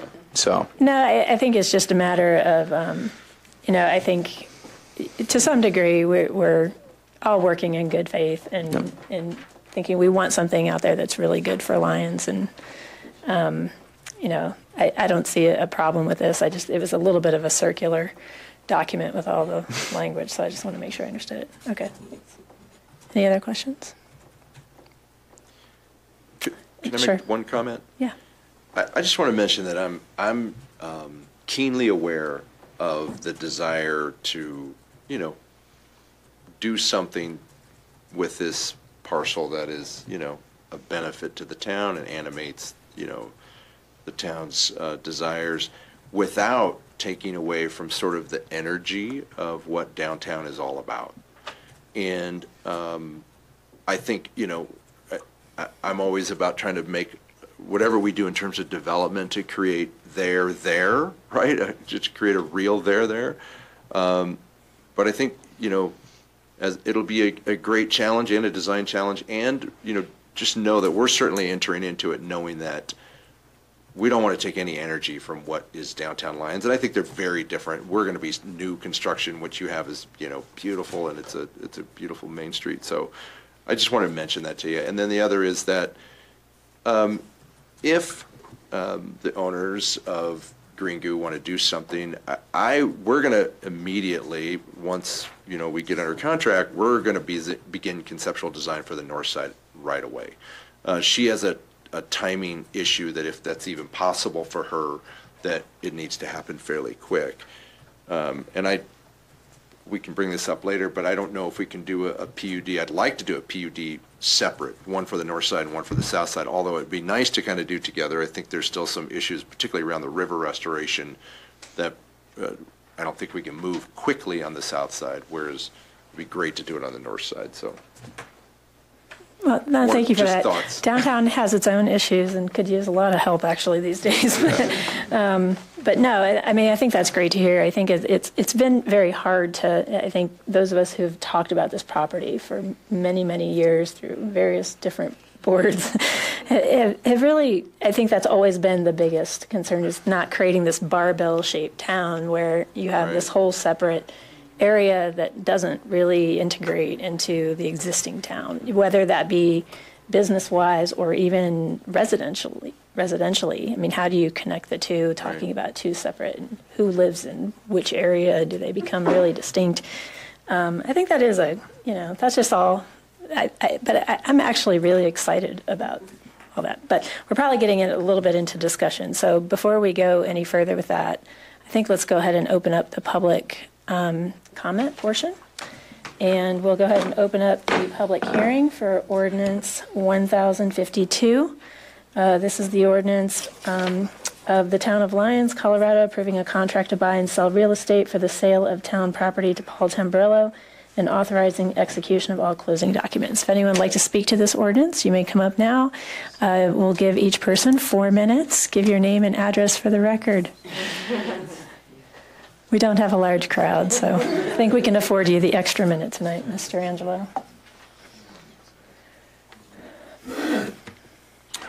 I'm Nick Angelo, 4089 Ute Highway.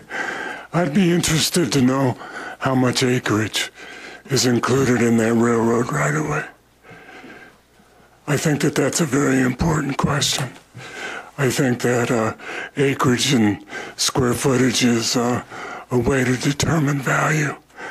And I would just like to reiterate your concern, Mayor, in regard to the first right of refusal, because we could find ourselves in a position, although Mr. Tamburello seems like a man that's full of integrity, something could happen tomorrow and the whole deal could change, and he may have a deal in the works as a contingency, and maybe it's for $200,000 or $300,000 more than he paid for it, and we would be in a position to either have to match that or let whomever he assigned the contract to take over the plans. And it's not exactly perhaps the same person of the high integrity that he seems to be. Thank you. Anyone else for Ordinance 1052?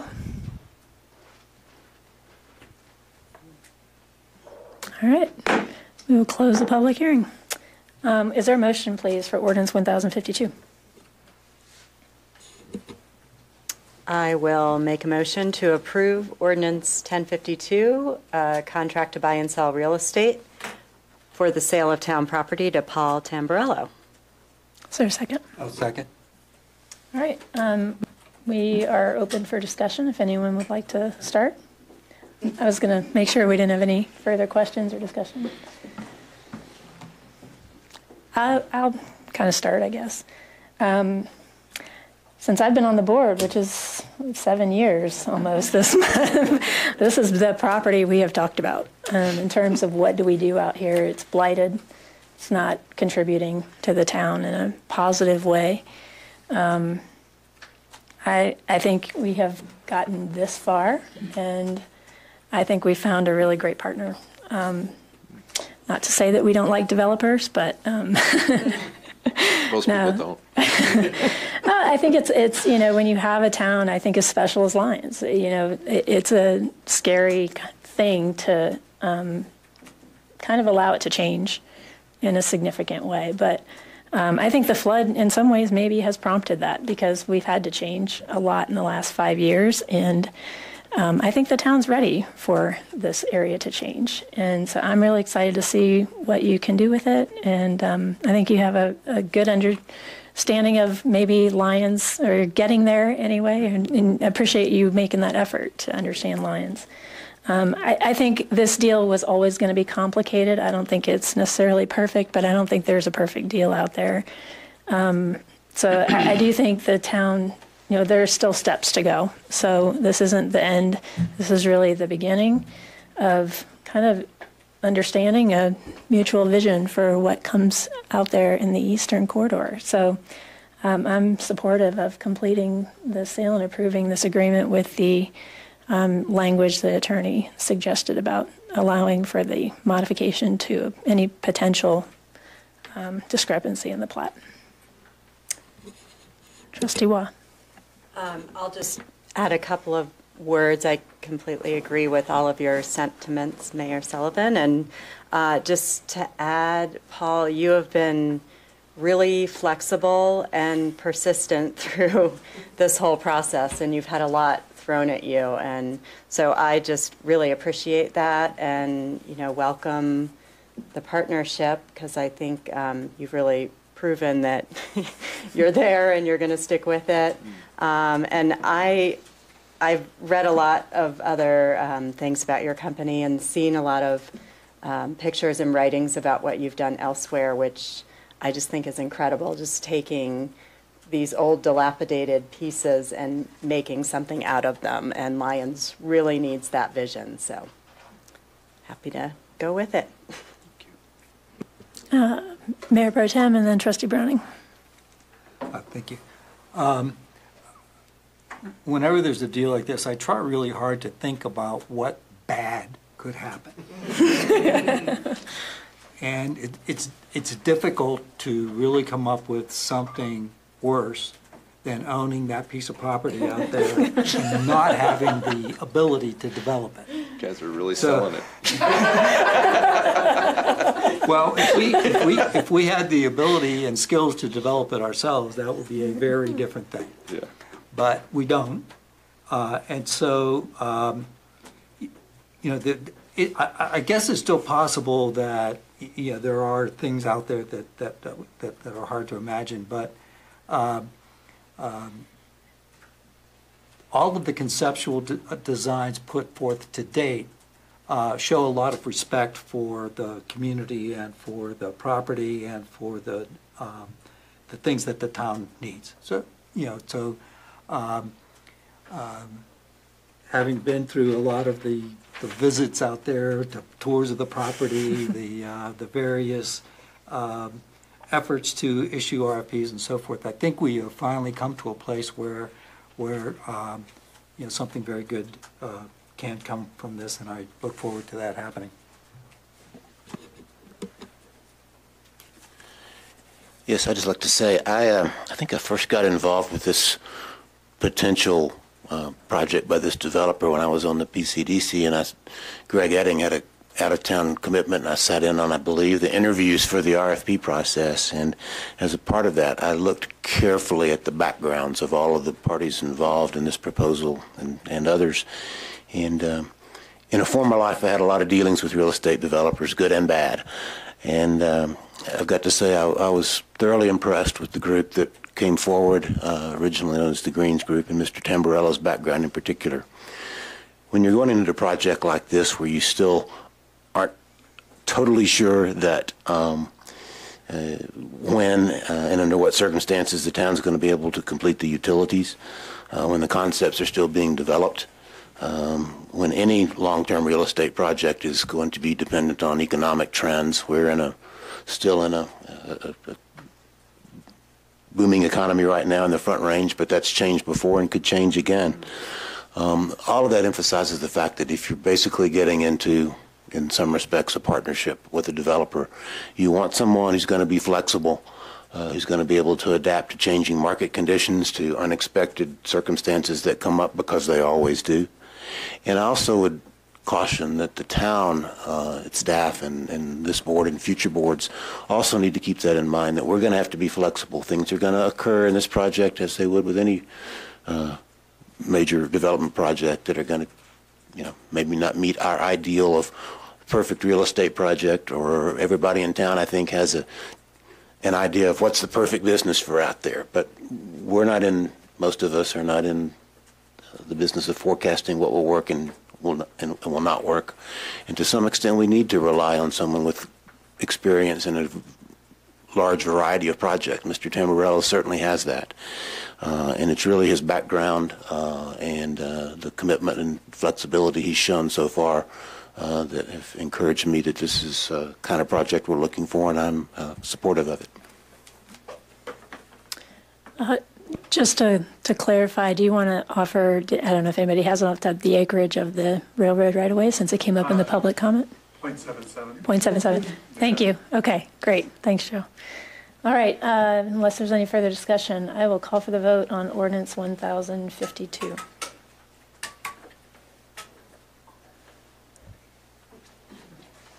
Did you get your vote? Okay, all right. All right, if you still want the property, it's all yours. Thank you again. Thank you. Yeah. Appreciate it. Thank you. All right. All right, we have two public hearings that are, sorry, we're still voting. Two public hearings that we're actually going to open the public hearing and continue. So would the clerk please introduce the next ordinance? This will be a public hearing for Ordinance 1055, an ordinance of the Town of Lyons amending Section 13-3-9 of the Lyons Municipal Code for the purposes of creating a water rights dedication requirement. Is there a staff report? Is there any staff report on this? That is that, it's both of these, my fault, I didn't get it in the paper, so that's why we're continuing both of these to the next 2018 meeting. But nothing has changed other than that. All right. That's what I was going to Anything else, being Dan? continued, so. Okay. Yep. I'll go ahead and open the public hearing and ask the board for a motion to continue. So moved? Second? Any further discussion? I don't know what to do. Oh, never mind. Wrong one. Okay, I'm sorry. Okay, the public hearing is continued, I assume, to the next meeting. We didn't do a date. March 18th. Okay, great. Clerk, introduce the next ordinance, please.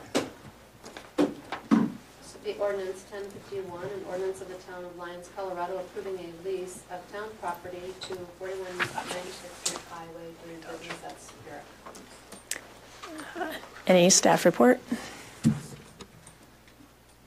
Is this the same issue as the last? Yes. Okay. We'll go ahead and open the public hearing for ordinance 1051. Is there a motion to continue? So moved? I'll second. And I'll just, for the record, I'm going to abstain on this one. So I'll call for the vote. And it's approved, or continued, I should say, to the next meeting by 6-0. One abstention. Okay. Will the clerk please read the items on consent into the record, please? First reading of Ordinance 1056, an ordinance of the Town of Lyons amending Article 8, Chapter 2 of the Lyons Municipal Code to revise the town's boards and commissions provisions. Resolution 2019, a resolution of the Town of Lyons approving an agreement with the Public Service Company of Colorado doing business as Xcel Energy to provide new gas service to the Town of Lyons Public Works Building and related agreements. Resolution 2019-20, a resolution of the Town of Lyons approving an agreement with the City of Longmont to provide secondary electrical power to the Town of Lyons Public Works Building. Resolution 2019-21, a resolution of the Town of Lyons approving a contract between the Town of Lyons and DeFalco for additional in-stream work for Fishing is Fun contract grant. Resolution 2019-22, a resolution of the Town of Lyons approving a change order amendment with Colorado Civil Group and fee adjustment. Resolution 2019-11, a resolution of the Town of Lyons adopting the revised land use and management plan for deed restricted buyout properties, and that's known as Dr. Bob. Resolution 2019-23, a resolution of the Town of Lyons to approve the First Amendment to a professional services agreement with DHM Designs Corporation, project number 20F, Lyons Valley River Park Flood Recovery, final project. The February 2019 Board of Trustees regular meeting minutes, and the February 2019 accounts payable. All right, thank you. Would anyone like to pull any items from consent?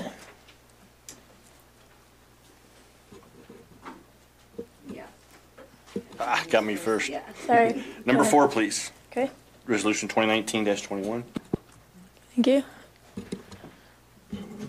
I'll pull number 6, please. See, Dr. Bob, which would, see. 11. 11, yeah. Anything else? All right, is there a motion to approve the remaining items on consent? So moved. Sorry, So moved. not that fast. Second? I'll second. All right, any further discussion? Trustee Just a quick Careless? clarification on the XL gas line, the last whereas, there's no comma on the 26,000. Just make sure we get that added. Happy to see that. Usually Okay. don't. I usually miss those, but happy to see that one, so All right. Okay, thanks. we'll call for the vote. And the consent agenda items that were not pulled are approved. Thank you. For general business, item number 1, unless anyone feels like we need to have further discussion, I think we gave, the direction was given during the workshop. Anyone feel like we need any further discussion? Okay, with that item somewhat settled. The next item is discussion about whether we want to propose a workshop for Lyons Properties water tap share dispute. What do you guys think? Yeah, I mean, I'll disclose that my Okay. husband is a partner in Lyons Properties LLC, but this discussion is just about putting an item on the agenda and doesn't affect me financially in the least at this point. Okay, great. All right. So we just there was a request made, so we thought we'd bring it to the board to see what the board wanted to do with that request. Does anybody have comment? Trustee Wah? I'll start. Go ahead. So I would absolutely be in favor of a potential workshop. I think it's important to hear both sides of the issue. I mean, no matter what the subject is, I just would encourage that you hear both sides of the issue, and a workshop would be a great format for that. So, it's my 2 cents. Thank you. Anyone else? Trustee Browning? Yeah, while I would generally agree with Trustee Wah's perspective on that, I kind of think this workshop would be out of order, not in the proper order. We had a public meeting item on this 2 meetings ago, I want to say, where the staff presented information to the board about that, and some questions were asked, and I had additional information that I felt like I needed to get based on, even after that presentation. And I've heard from Lyons Properties. Mr. Whip asked to meet with me, and I agreed to meet with him. Kind of an off-the-record discussion, just because I wanted to hear his side, and I've heard it. And then we had a item on last week's agenda where we went to executive session, and direction was given to staff and town council about proceeding from there. So I kind of think we're past the point of a workshop. I guess I'm always willing to hear what anybody has to say, but I think if we were going to sit down and analyze the details of what the property owner contends in this respect, we should have done that before we had the prior two sessions. So I don't really see the purpose to be served by a workshop at this point. I think at this point I understand both what the staff has said and both what the property owner has said, and think I understood that, or I couldn't have really participated in the executive session last time and discussed what we should do. I thought we came to a decision, and I think at this point to go back to what is normally the start of a workshop is putting the cart way back behind the horse. Anyone else? Trustee Farrell? I read through again after what Mike Whip had said about or the paper he submitted. And he had requested a third-party mediator to come to this. And I was just kind of questioning that a little bit because I thought, well, is a mediator for negotiation versus a mediator to facilitate a discussion? So to answer your question, a mediator is to mediate a resolution to a problem. An arbitrator decides a resolution to a problem, so that's the difference between the two. But I think really we should try and confine our conversations to whether the board should have a workshop and not really the merits of the various parties' arguments. Okay, well, I just wasn't sure what kind of a role that would take place in a workshop. Generally, it's someone you hire, a third party, to pay money to basically help facilitate a settlement between two different opposing sides. But a workshop isn't necessarily focused on a settlement. It's a focus on being heard. A workshop is for the board to consider issues before them without making a decision. Is essentially gather new information is what a workshop is. So then by that, a mediator wouldn't necessarily be an appropriate time for that. A mediator would be a separate process that would be out of the Board of Trustees' purview. It would probably be town staff representing the town as part of a mediated setting, somewhere outside of the town. It's generally how those work. A meeting room is acquired, and the two parties sit in opposite sides of a room, and you go back and forth and try to reach a settlement. And so it would be completely outside of the town's control. Okay.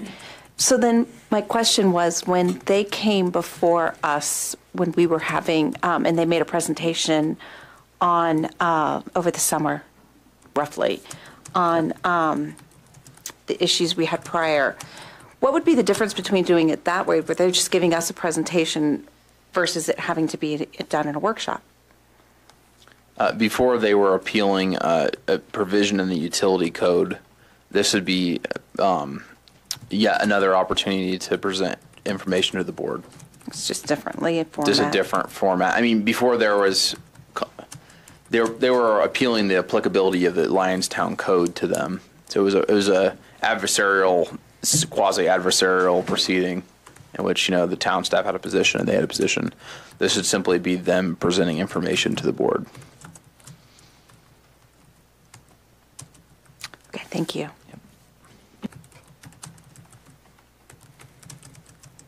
Trustee Caravas, I'm going to ask everybody to speak on this one.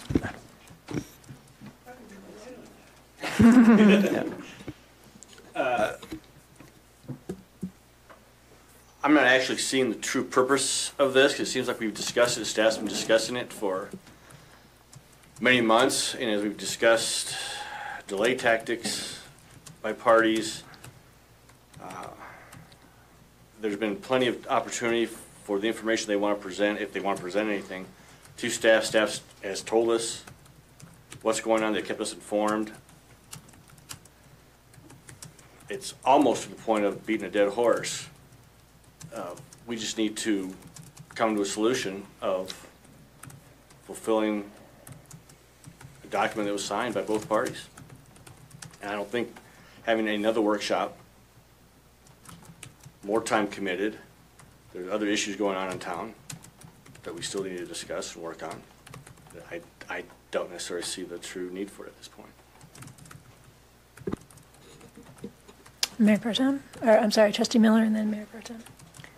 Well, I haven't been privy to the discussions that have been taking hold. I think you can speak as to whether or not this is a matter the board should take up, but I don't think it's proper for either Trustee Miller or Trustee Watt to vote on this issue. Yeah, I'm not voting either. I'm just simply saying that I think that workshops are important when it comes to situations such as these. I think I've said this before.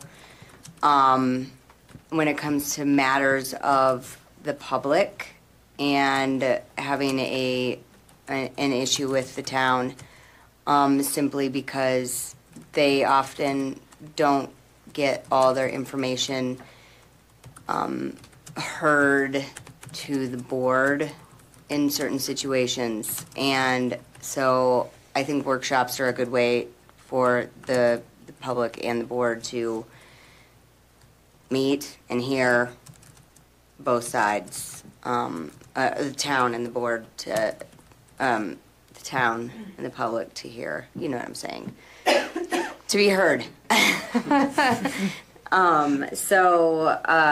Yeah, I think it's important. That's all I have to say about that. Thank you. Go ahead. Yes, I'm a little concerned that multiple topics have been muddled and conflated. And while I wouldn't rule out, at least personally wouldn't rule out having a workshop at some time, I don't see that it is in the immediate scope, since there is, there are processes that should be playing out in advance of that. So I'm not personally in favor of an immediate planning of a workshop until the various processes that are underway play out. Trustee Farrell? Yeah, I just wanted to respond since I didn't really give an opinion as much as I wanted to have some questions answered. I guess in the wanting to be not conceived as a board that is perceived as not being business friendly, that it might really be in our best interest that we give them this opportunity to be heard. I personally have never sat down with them to hear this issue. And, I don't think it should be a negotiation in any way, shape, or form, but perhaps a shorter workshop for them to have a chance to express their grievance, and then we can be final with that and move forward.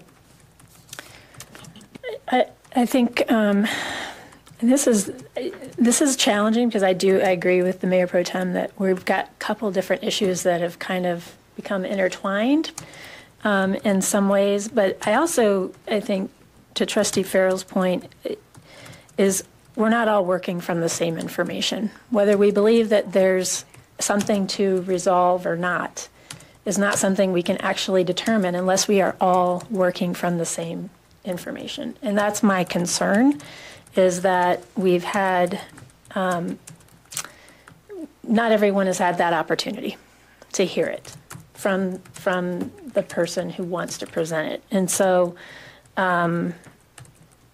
whether there's a timing issue or not, I guess I don't know. I kind of feel differently. I feel like probably the sooner the better to some degree, based on the fact that we all want to resolve all of these issues as quickly as we could. to move forward, that it probably would be better, in my opinion, to do it sooner rather than later, and let them feel heard. A workshop is a listening session, essentially. It doesn't commit the board to doing anything as a result of hearing the information. But I think because of the seriousness of the issue, I think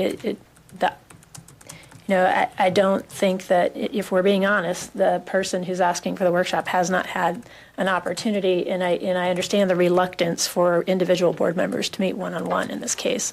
So I actually think the workshop actually is probably the best way to level set everyone with the information so that we can make a good decision about whether there is something that should be done with it, whether it's a factor in all the other things that are being talked about or not. So I would be in favor of granting their request. So at this point, probably the best thing to do is to ask for a motion. One way, if anyone wants to offer a motion, I guess, at this point. So. I will offer. Oh, I pushed the wrong button. I would offer a motion that we invite Lions Properties to come in for a workshop to discuss the water tap and share dispute. Is there a second? I'll actually second the motion. There's nothing that prevents me from doing that. So there's a motion on the floor to schedule a workshop, and I don't think we're putting a time frame on it necessarily. It's not saying it has to be the next thing we do, but we could leave it to staff to work in the agenda setting process to come up with a time, I guess. Any further discussion? Trustee Farrell? Trustee Farrell had a comment first, and then Trustee Waugh. I would say that I don't think it needs to be at the next session, but probably sooner than later, because I think at some point that there was I'm sorry, I'm drawing a blank on the words, but there is a time frame, isn't there? That, we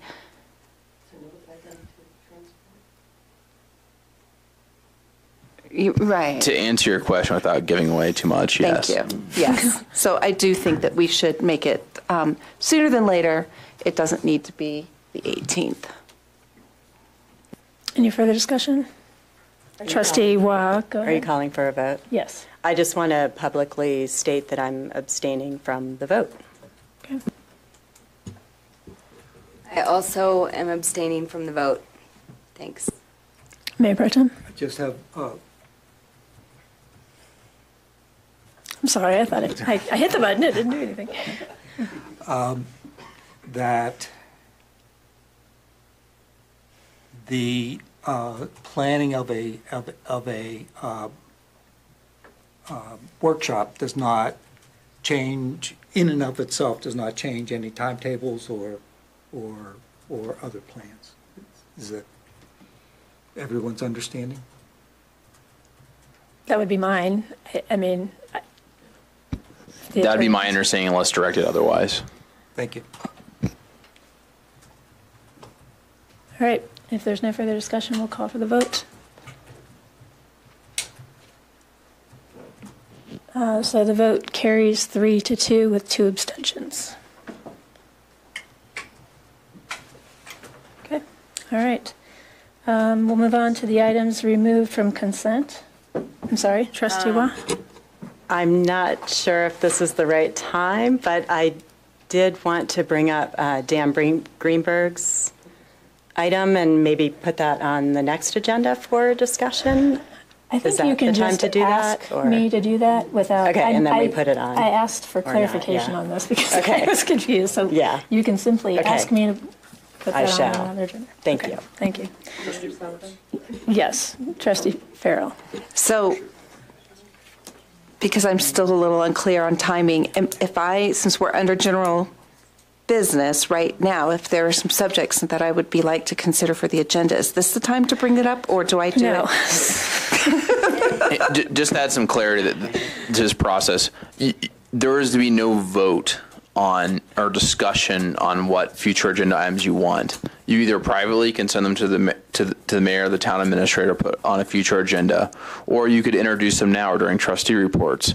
at which there will be no discussion and no vote, but it will go on to a future discussion to be voted on whether it's something you want to discuss. So we actually talked about this in terms of a process, just to help, because it is confusing. So what we're going to do is if there is something that we need to discuss, because it's either I'm not sure if we should put it on there or just move forward, that we will put it on here and list the topic that we are going to talk about, whether or not to put it on the agenda. If there's nothing for discussion, we're not going to include this in every meeting and just leave it open. Yep. So if you see, so it may not appear next time, doesn't mean that we're not doing this anymore. It just means that there wasn't anything of question that needed a discussion. So you can still just send, hey, I'd like to see this on an upcoming agenda to me or to Victoria or whatever, and we will let you know the best way that we think to do it. And if you don't agree, then you can ask, well, I want it on the discussion for agenda topics then. Does that make sense? It does, except that if I wanted to ask for some direction or to give some direction to staff to provide some information for coming up. You can just send that to Victoria. And I can just send it. Okay. It's just a request for information. That's easy. Just, you can easily just say in your next staff report, can you cover this or just tell me no, depending on what it is. Is that? Yeah, or during trustee reports, you want to ask for future staff item on X. That's perfectly appropriate. Yeah. Okay. Just to try to minimize how much time we have to spend doing this every meeting. So that's how we'll do this going forward. If I try to operationalize this process. Okay. All right. We'll move on to the items from consent. I mean, we could take a break, actually, if you'd like one, or we can plow through and go home, hopefully. Plow through? All right. Plowing away. Item number 4 was Trustee Carabas. I pulled this item basically to add several whereases, kind of going along with what we did after the flood, what the previous board did a lot the first year, kind of memorializing reasons, putting a little more depth in, so when this is looked at 1 year, 5 years, 10 years down the road, more monies were expended from the general fund to pay for something that a previous board approved. So after the first whereas, I was looking to add, whereas the town of Lyons followed and built the existing river structures according to the plans and drawings originally submitted to and signed by CPW Executive Director Robert D. Randall and his staff, and whereas the CPW has now... Slow down. Oh, too fast? Sorry. You're going to give me your paper. I can give you my paper, so that's what I was planning to do. If you can read my chicken scratch, or I can type it and send it to you. Whereas the CPW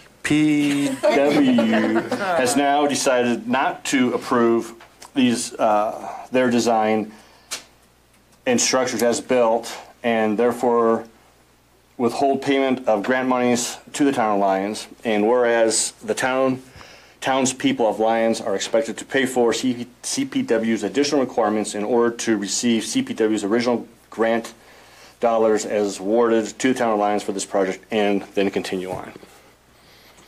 Basically going off the philosophies we've used, the previous board used a lot to clean up after the investigation, to really put things specifically why additional monies were spent on projects that were approved, signed, and that's all I'm attempting to do. Would you like to make a motion approving it with the Absolutely, so amendment? moved. How's that? There you go. Is there a second? I'll second. Any further discussion? All right, hearing none, I'll call for the vote. All right, the resolution is approved 7-0. Thank you. I'm sorry. This, but I was going to pull it too. So something that Tracy said in the flood information earlier tonight. Did she say that we are going to be required to still pay or not get a clawback for $35,000, but now the price is $17,585? I feel like I heard something wrong, and I wanted to get clarification because that's not stating it in here. Sorry. Thank you. Okay, CPW has denied $35,000 of the bill we submitted, $36,000 of the bill we submitted to them because they didn't think it was done, even though we did it to plan. The 17,000 and change will be reimbursed by CPW. Okay, that's why I didn't understand this. Okay. Because I was thinking, where was that $35,000 still? So we're on the hook for that. Mhm. And we're gonna pay another 17, but they're gonna reimburse us, and we know that for a fact. Yes. Thank you. All right, thank you. All right, Trustee Miller, number 6.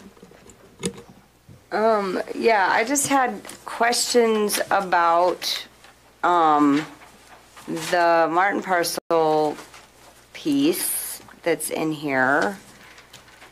On page 14 and 15, the way it's shown. It looks like it is connected, it's crossing the river via stepping stones. Is that, did you listen to that? I mean, did you go back and review that plan again? Yeah, that was in the last draft, correct? The final draft? Mm-hmm. Wow, I don't remember that. Okay. And it connects, goes up the slope of Highway 7 right there? Yes. That's a really steep slope. Okay. How is that gonna work? I'm not quite sure how that's gonna work, but. Could be stairs, I don't. Okay. So. What's that? And then the trail is supposed to be along Highway 7 right there? Is that right? Well, there is not in this plan, but in one of our other trail plans, there's supposed to be a trail along Highway 7.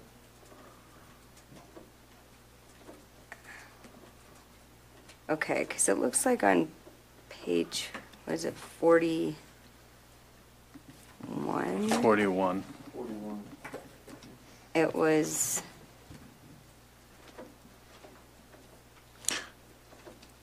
Looping differently. Yeah, it showed it as a concept that would go back to the, I think is that Barron Way parcel, where that connects to Highway 7. Okay.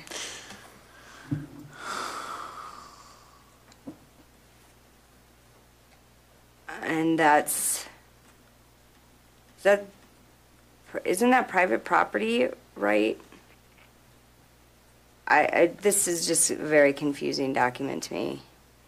And it looks like it's contradicting itself in places, so I guess I'm surprised that it got finalized this way.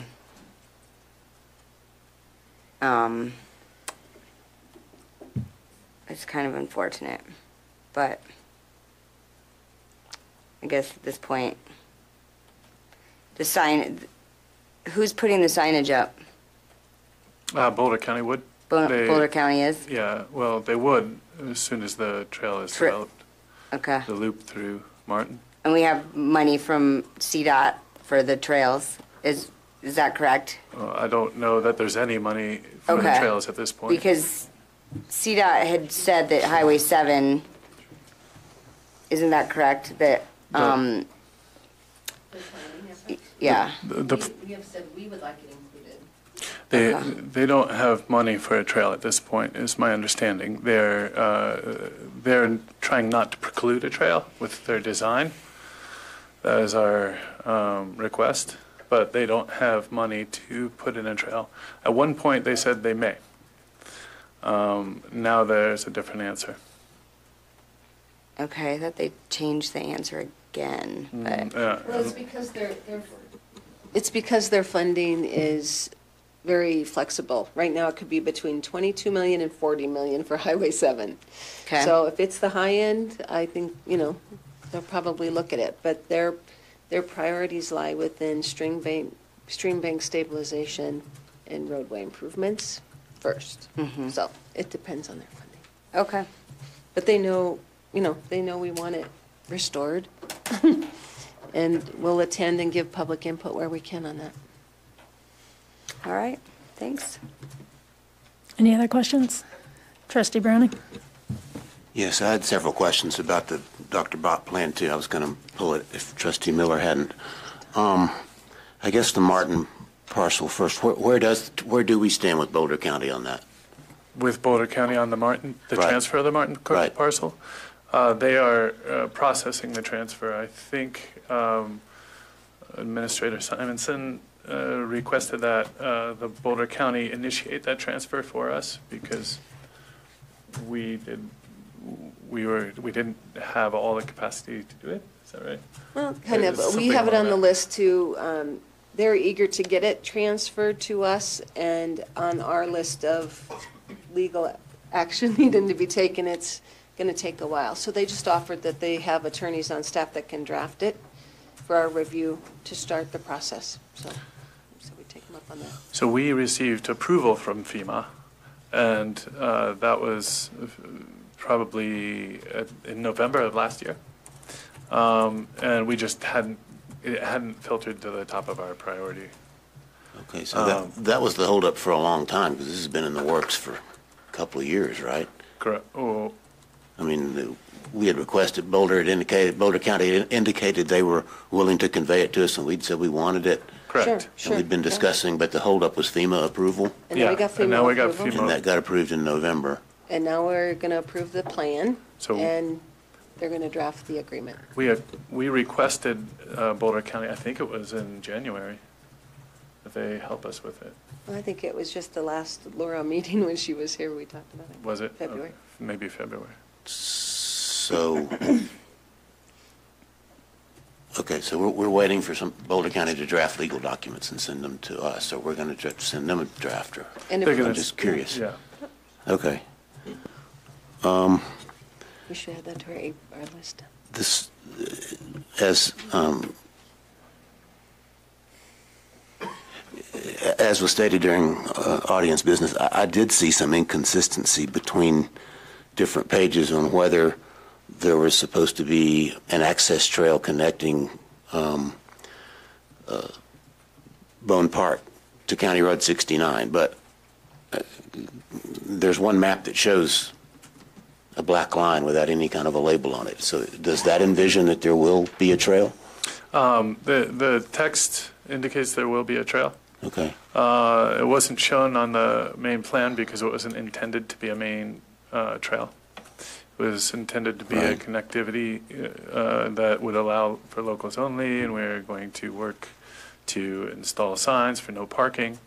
At the time when we were considering it, we decided that there would most likely be a social trail, and then instead of creating that, we understand that there's some question about the ability to do so, and it would only be done if we could construct a trail there.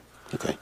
I just wanted to confirm that it was envisioned. If, obviously, physically has to be able to be completed. Correct.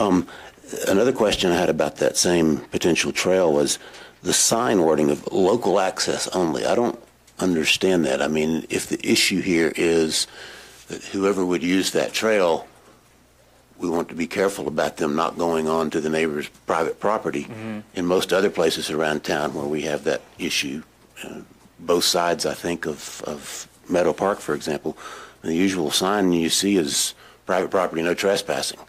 So I don't understand locals access only. What is that supposed to mean? I think it meant to reduce the usage as a main trail, and that this would be it was meant to deter people from using that as a main throughway. But if you live in Lyons, it's okay to use it, but somebody who's visiting Lyons from outside, it's not. I mean, I don't understand. I really do not understand what's I can probably shed maybe a little bit of light on that if you'd like. So that issue was brought up in the discussion, but unfortunately, I think the motion to discard that language failed, and then the motion became, instead of making it a will put up signs, it was a should so that it became something that could still be evaluated in the future, versus there were a lot of things in the original writing of this, the way it was not flexible for the town to use it as a planning document. It was more of just the way it was worded with all the wills in all these, you will do this, you will do that. It was very prescriptive. And so the changes from the wills to the should was intended to maybe offer some flexibility, but the wording itself remained in the text. Okay. And I really have kind of a double question about local access only. One is, it's kind of strange to me that for a trail, if you had to see a path through the local access only, I don't, unenforceable for one thing, and don't understand the concept there. I guess it's supposed to encourage out-of-towners not to go down that trail, but I don't know. So that's one set of confusion. The other thing is, where would the local access only signs go? At the beginning and end of at both sides of the trail, or what would go to tell people not to go on the neighbor's property? If I'm a local and I'm on that trail and I see a sign next to a fence that says local access only, I could interpret that as it's okay if I go on this property. I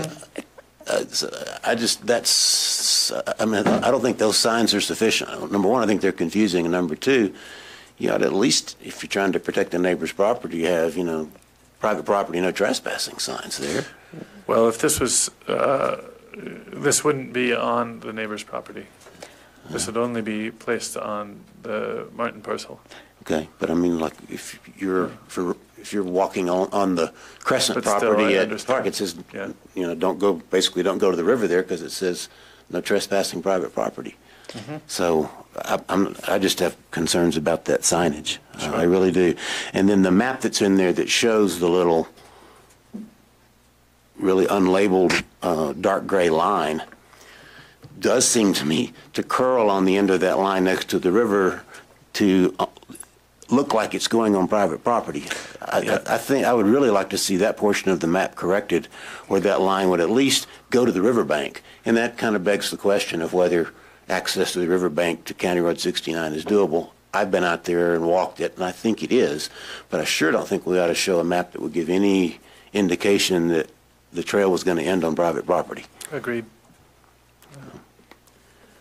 So I do want to clarify just what the scope of our action is really we're just approving that the final changes that were requested were actually made. So I don't know that we can get into any, making additional changes tonight. If we want to do that, I think we need to have a separate process, but I defer to the attorney at how far, what would be allowable, I guess. The intent was certainly to adopt what was already been adopted, affirm basically the adoption of the previous board. It's certainly within the board's purview to call another opening of this document and to make substantive changes if they so wish, given the concerns. But I just want to make sure amendments tonight that wasn't the intent. It was not the intent. The intent was to reflect what was changed at the previous. Right. We would want to get more public input, I guess, is my point, if we wanted to do that. Mayor Pro Tem. Yes, my understanding of this is that it is a plan. It's not a resolution. It's not an ordinance. It's not a policy. It's a plan. And it's aspirational. That's one of the reasons why I think we wanted to make a lot of changes from will to would, or should, or in some cases may. And I think whenever an action is contemplated based upon this plan, particularly those that are controversial, I think that it should be discussed. And I think several of the issues that have already been brought up should be brought up at that time. And the details, the nitty-gritty details, will need to be ironed out. But at this point, I think this plan is primarily aspirational. At least that's the way I'm interpreting it. And it has a lot of good information that we can go to so that we don't have to rehash and start from scratch and so forth with each parcel. It's very comprehensive throughout the area. So I'm personally not too concerned about if there are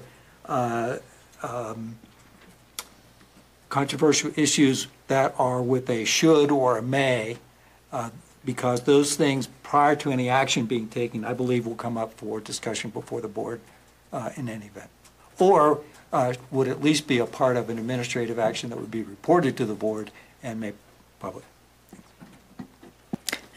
I would agree with that. And regarding the map, I think this is a really rough map. I'm sure that if we ever did pursue any kind of connectivity through it, it would require proper, detailed studies of where it could and couldn't. Obviously, we could not have public access on someone's private property. So I'm not overly concerned about the way the map is drawn. It's here to represent a conceptual idea.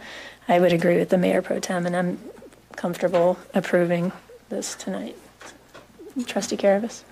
I was going to say the same thing about agreeing with Pro Tem Drystad, that I see this as a conceptual plan that we originally, a couple of years ago, 3 years ago, said we wanted to do with these properties, come up with something, some kind of guide for future boards and staff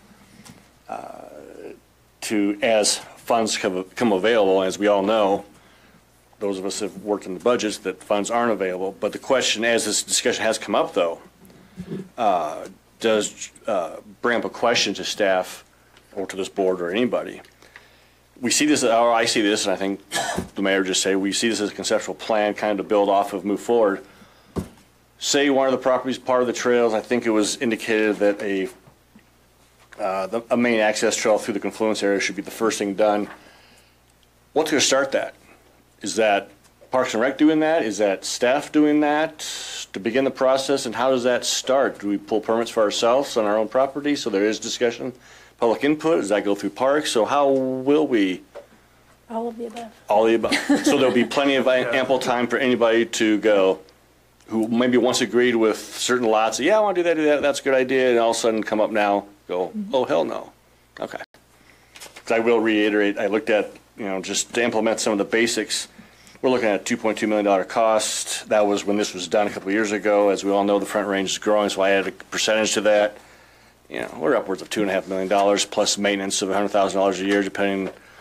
So the likelihood of much of this coming to fruition in the next 5 years, 6, 7 years, I'm not totally seeing unless staff gets really busy finding monies. I know they're busy with 2019 and 2020 issues. So you answered that, so thank you. All right. Is there a motion for resolution 2019-11? I'll move to approve resolution 2019-11. I'll second that. Any further discussion? Trustee Browning? Yes, I'm going to abstain on this. This is really just updating something that a prior board did and not having participated in the substance of it. And I think there are a couple of other things that are outdated in it already and things. I'm just going to abstain on this because I really see this as implementing something that a prior board did. So I abstain. Okay. I'll go and call for the vote. So it passes 5-1 with one abstention. All right. Thank you. All right. We'll go on to trustee reports. You want to start? Trustee Browning? Sorry. The SFC has not met since our last meeting, so I have nothing to report. All right. Trustee Miller? I also don't have anything to report. Oh, I do have one. Can you turn your mic on? Sorry. So they can hear you on. I do have one thing to say. I think there's on the November 5th agenda. No, somebody had put the Housing and Human Services Commission name change as Affordable Housing and Human Services Commission instead of instead of Housing and Human Services Commission. So I think they can just, at the public hearing for the board and commission, they can just make sure, tell us what, ask them what they want it to be, and you can make the amendment. Yeah, okay. Got it. Thanks. Sure. Yeah, the process outlined by Mayor Sullivan is correct. The draft was generated by many different people's notes and memos and all sorts of various emails, and so it was a struggle to try to bring all that into one document. Oh, So got it. Okay. if any sort of suggestions you have or changes on that, please email them to staff, and we'll be happy to entertain those at the next reading. Okay, thank you. There you go. PCDC did not meet, but we had a nice discussion earlier today. Great. Trustee Farrell. I just wanted to say that I thought that the skate park meeting the other night went extremely well, and I know the kids are uber excited about the plan. I got another email from Michael Clausen from CMEX, and thinking it through a little bit farther, I actually would like to be a part of, and I think that Mark Browning would too, to continue going and having those discussions and being a part of that process, especially since he keeps reaching out to myself and to Mark. So if that's okay, I'd like to go ahead and, proceed with that. But they're requesting a meeting, like they wanted it tomorrow, which I think is a little too soon. But so I want to follow up with an email to figure out who are the right and best people to establish that meeting to move forward, perhaps to get some funding for the additional features to the skate park. Great. Trustee Carroll? Can you start CCing me on that so I'm in the loop, please? Thank you. College Board, they were asking about the tree ordinance that Mike Harris was working on and the College Board brought forward. I thought we did something with that, and I couldn't find where we did. So, they want to know where we're at, bringing the tree ordinance. I can't remember. I thought we discussed it once, but maybe we talked about making some adjustments to it. So if you have time, just let me know, and I can take it to them in the next meeting. They also have a concern on the riverbank cut that's partially on town property, but mostly on Keith Bell's property, and when that will be repaired. I think Keith didn't want to do it, but if he sells the property, I don't know if It's on our CDBG-DR list as a project, potential funding after paving. Okay, so it's potentially out there, and okay, that's fine. And they appreciate the time of the workshop. UEB will be meeting Wednesday, a couple of days, at the 6th, 4:30. They continue to work on the Municipal Code Chapter 13, the code updates. I mentioned the workshop, the rooftop solar setbacks kind of became an issue as one of the members was having solar panels put on his house and became an issue and stopped and had to make adjustments. Let's see, they are starting to look at lighting section of the municipal code, and there's has a new distribution generation policy, solar farms, and wants to work with members about generating their own power. Kind of a change, of course, from several years ago, as the environment is constantly changing in today. And so, as I've mentioned, Trustee Brown and I, we go back and forth on the old treatment plan, what it can be used for, or if it's needed or not, but that's just thrown out at you. I thought I'd just do that to him since I was here across from him.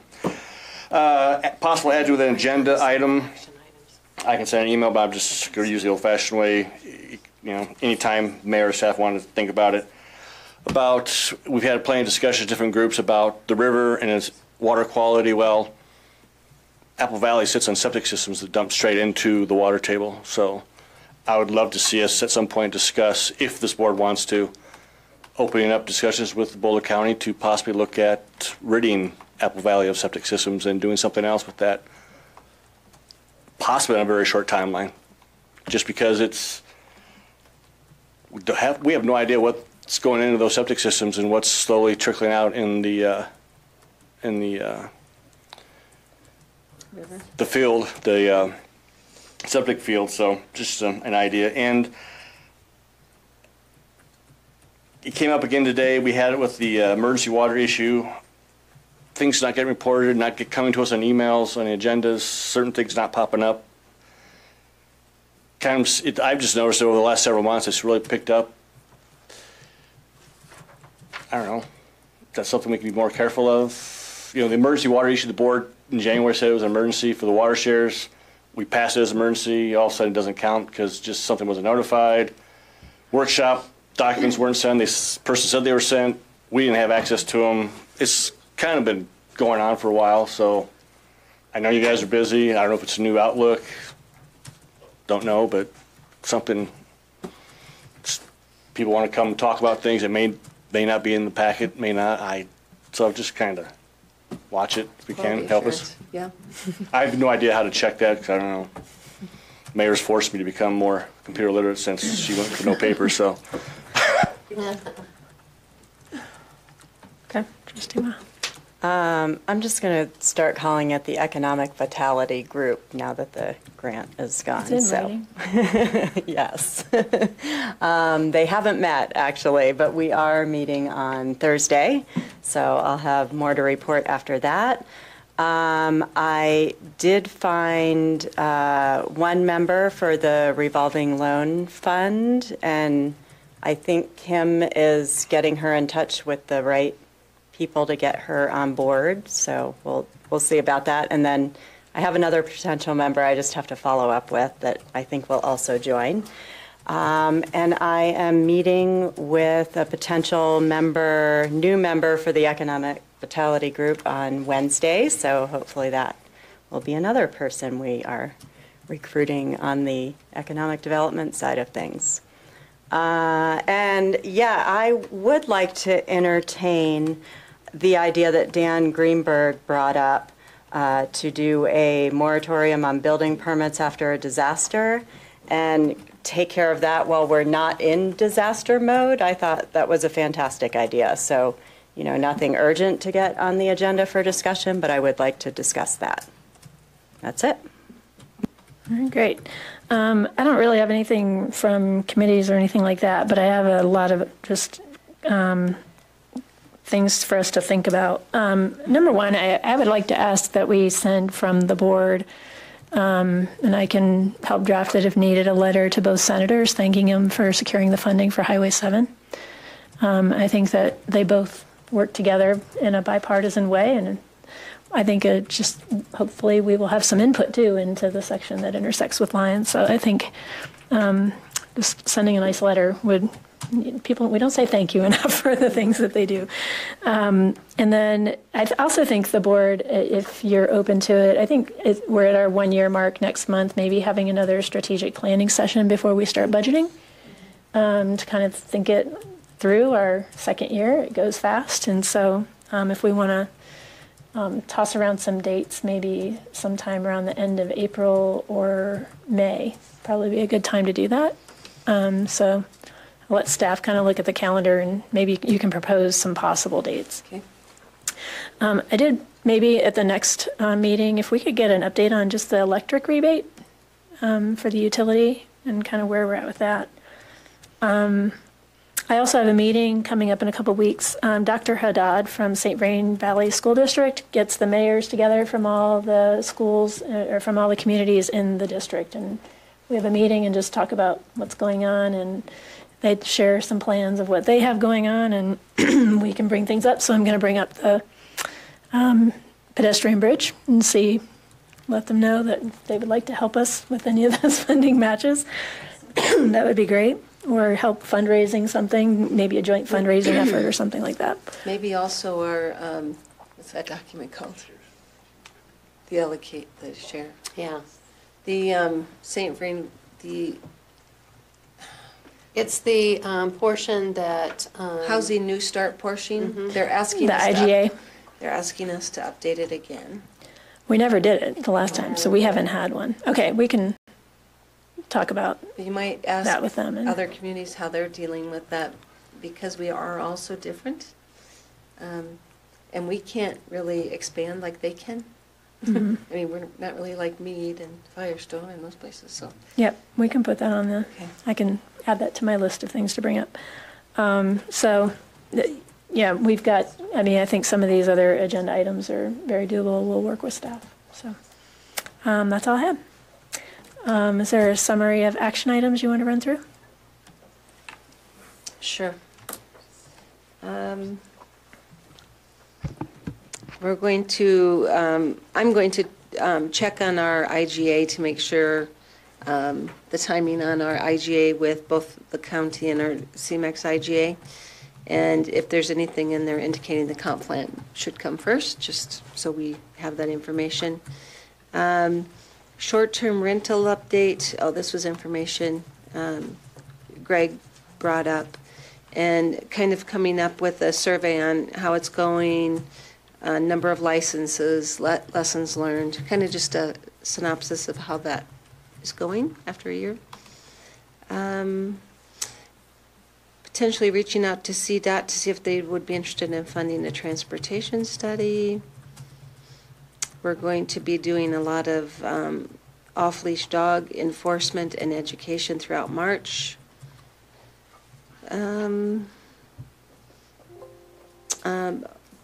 Audience business, that came up in the several issues with the Dr. Bob that need followed up. The BOD problem, I believe Joe and I will be working on next steps on that and bringing forward, hopefully at our next meeting, CDPHE's permit for that. The moratorium on building permits is actually part of a bigger, it's part of an ordinance we have for floodplain.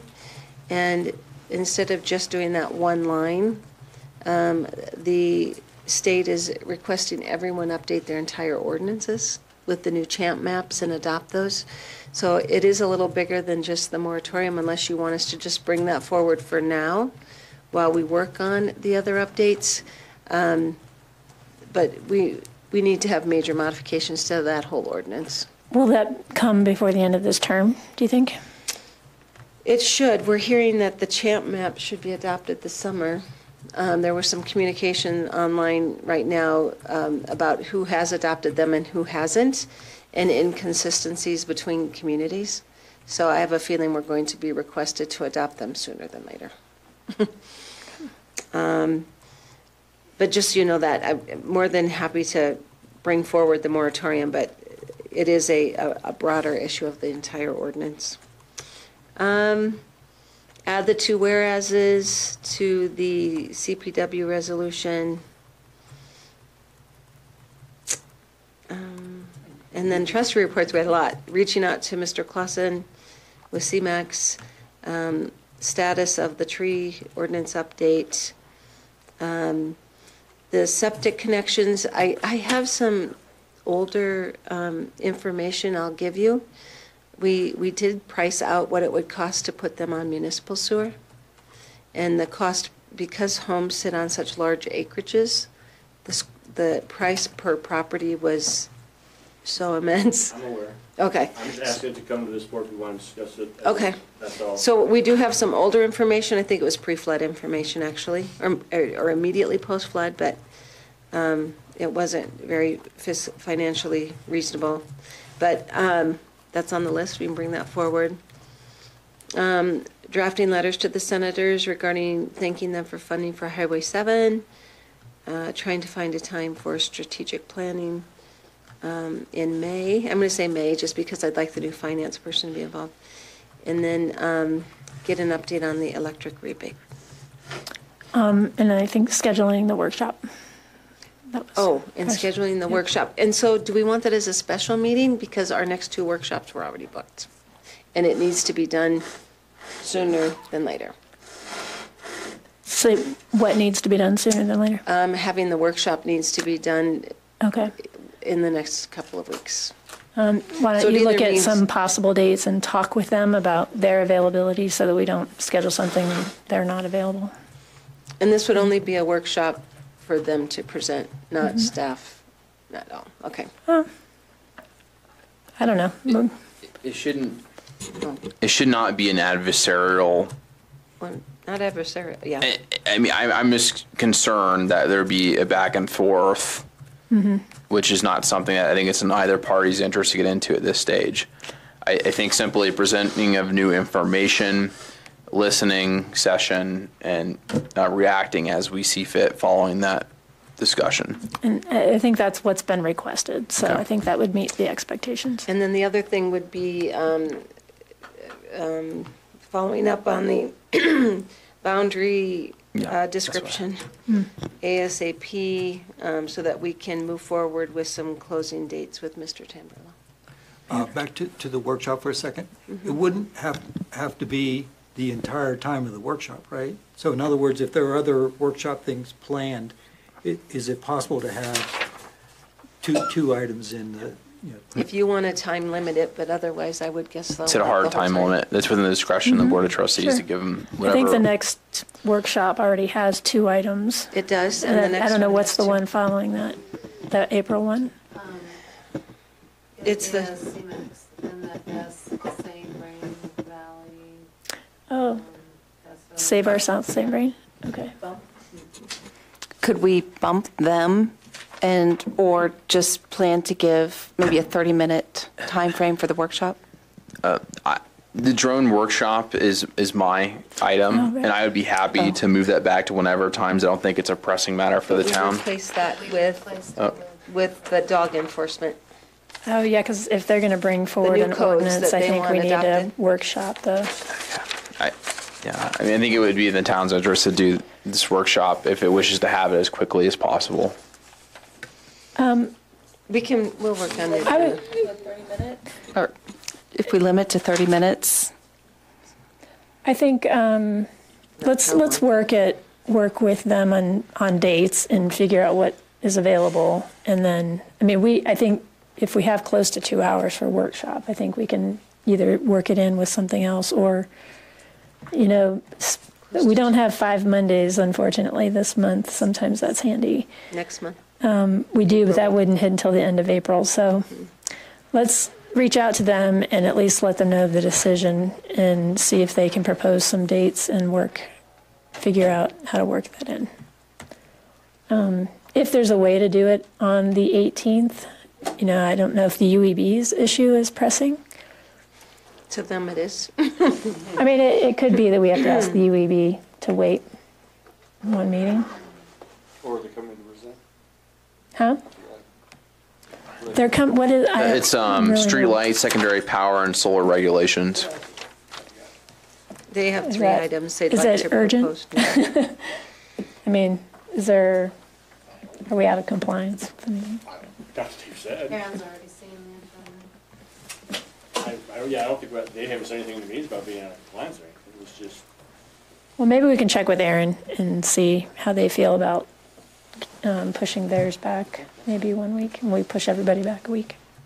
Or if they can do it, how much time do they need? Maybe they can share. Okay, we'll figure it out. Is there a motion to adjourn? So move to adjourn. Is there a second? All in favor? Aye. Okay, thanks.